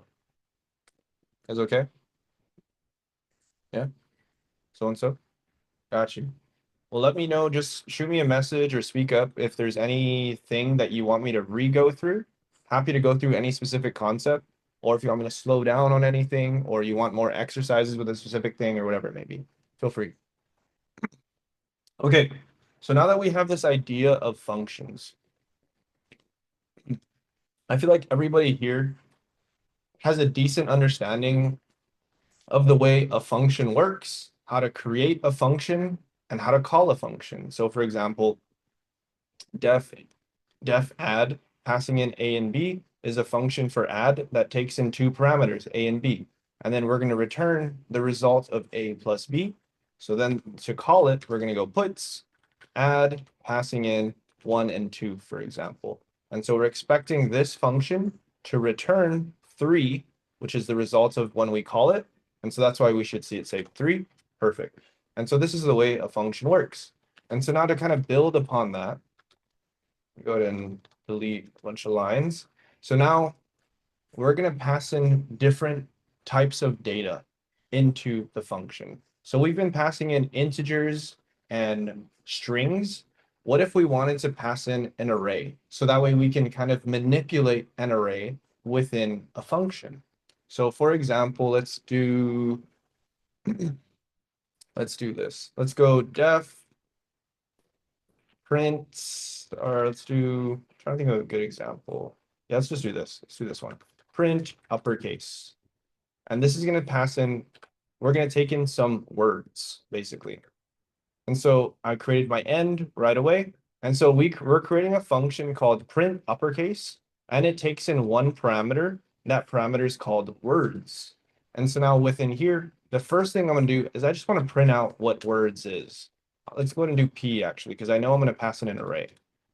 And so now down here, I'm gonna create an array first. So I'm gonna create, let's go names equals, and then let's go, I'm just gonna grab that names one from above. Yeah, right here. So names equals Matt, Junior, Adrian, Ron, and Kiko. And so now I have this array called names, and I want to pass it in to this function when I call it.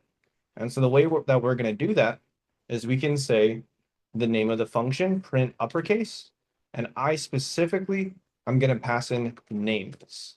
And so now when I, basically what we're doing here is we're calling the function, we're passing in this array names. And so now words, technically within the context of the function, words is technically this array of names, which isn't good, which it's kind of weird a little bit at first, but it kind of makes sense after you think about it. It's like we have this value names, which is created outside of any functions. And then from there, we call this function and we're passing in this variable, which ultimately is names. And so now within this function, we have this parameter words. So words ultimately is names, which ultimately is this array. So that's why when we print out what words is, it prints out names. or it prints out the value of the names array, basically. Does this kind of tracking so far? Yeah. Okay. Cool. So now I'm actually gonna make these. Let's change this instead of uppercase. I'm gonna make it to yeah, uppercase is fine. I'm gonna make them all uppercase. So now let's say I did.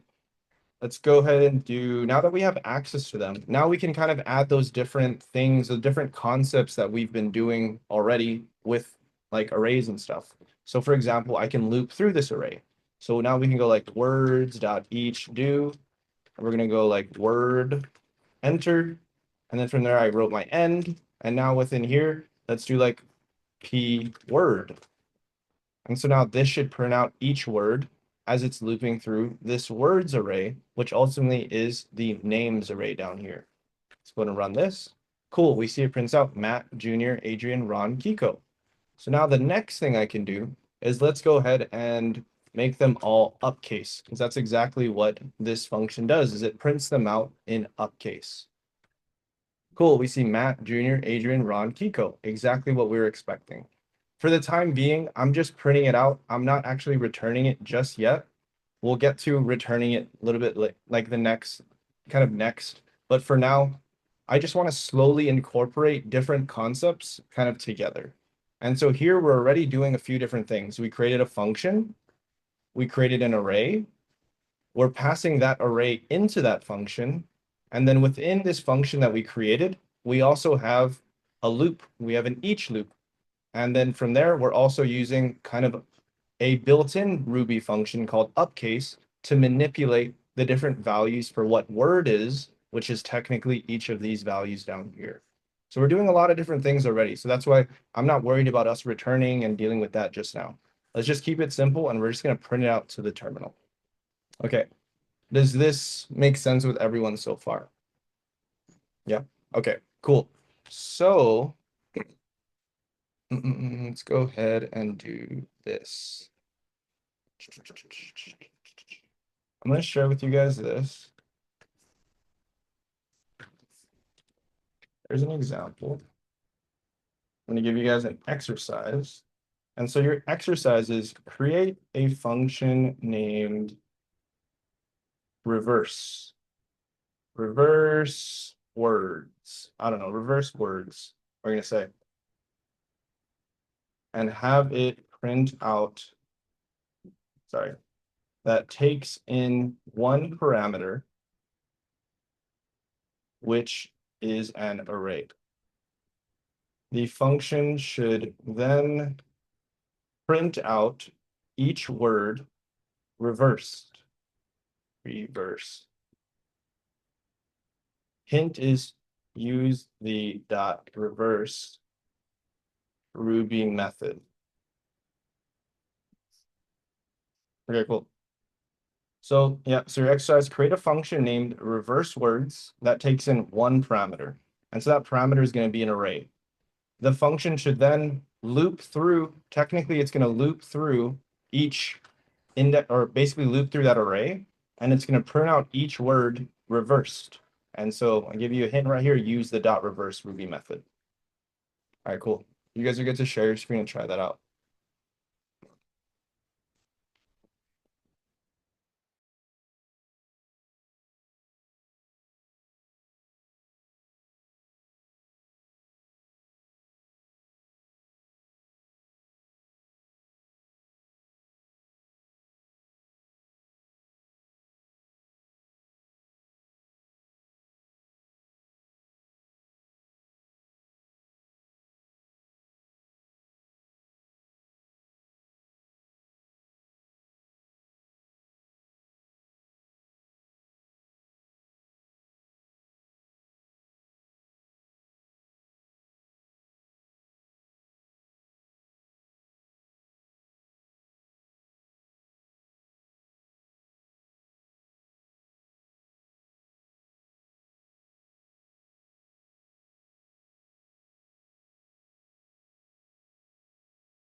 Hey, Ron, before you continue with that, could you just comment that out real quick? Just that line that you're on? Yeah, go ahead and comment out line 261. So before you do that, I want to ask, and you don't need to answer out loud, but when you run the file, why is it not printing anything out? Like, why are you're doing P colors? I see that. So why aren't we seeing it though? Why aren't we seeing the colors here? And that's like my challenge, or like my prompt to you to think through that. You don't need to say it out loud. Because what you're doing, even here on line 261, that is right. Like what you're doing there is right. But I noticed that you ran the code and it's not doing anything. And I think I have a, I know why. But so I want to see if you can, fix that basically. Because eventually you will have to basically.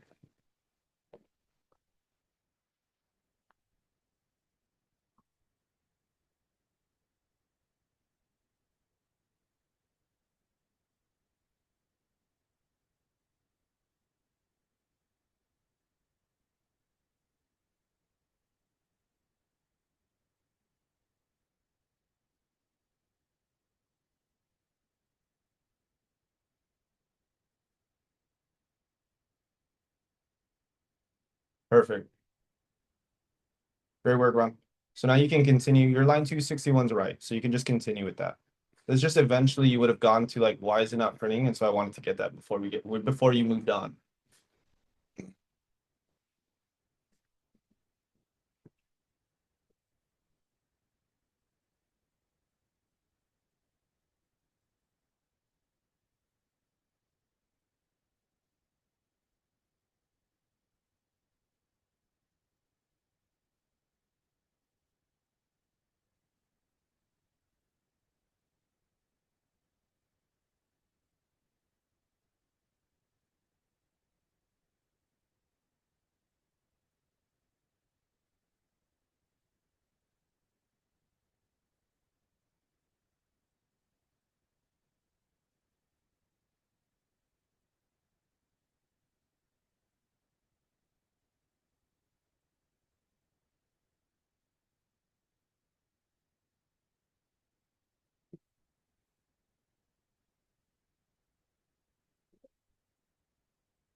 Perfect.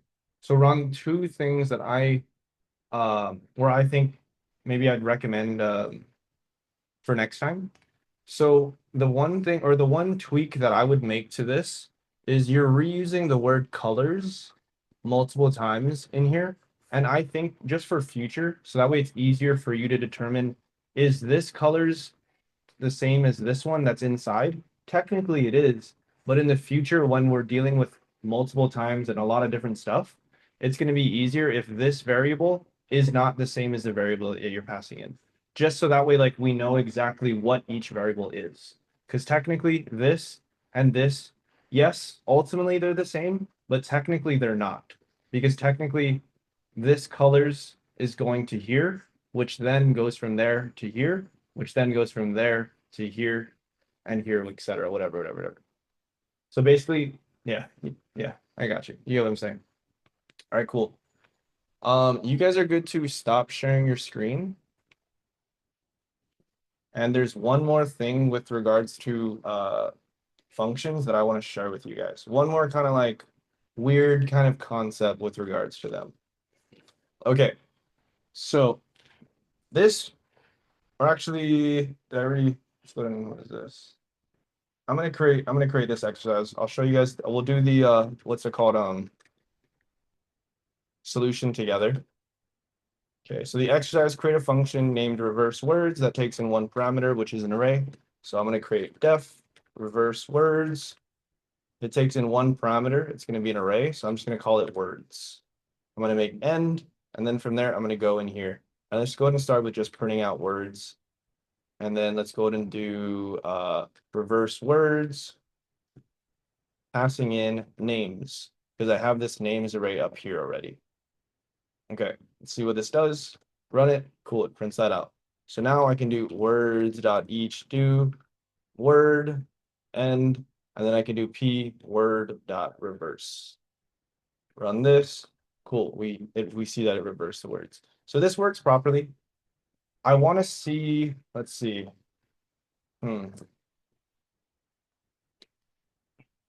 What will happen if I move this down here? Do you guys think this is going to still work exactly like what we expect?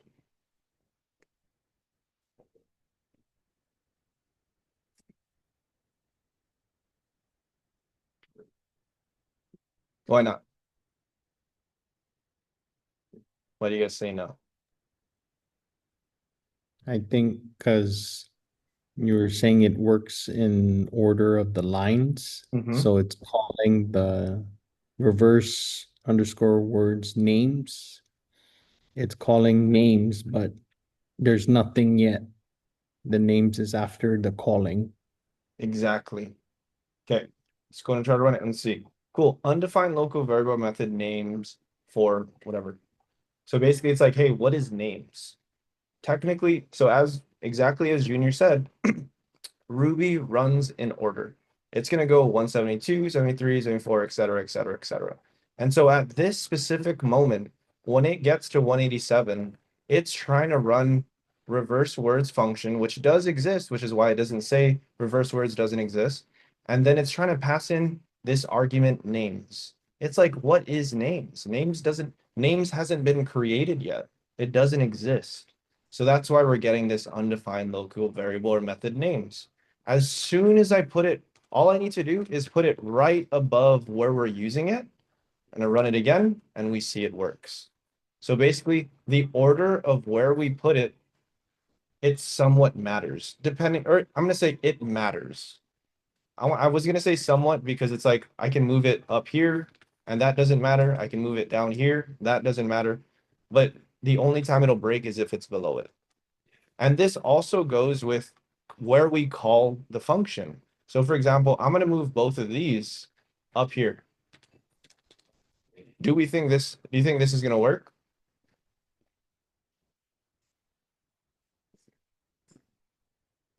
Exactly, it more than likely, let's go, not more than likely, let's see. Undefined method reverse words for main.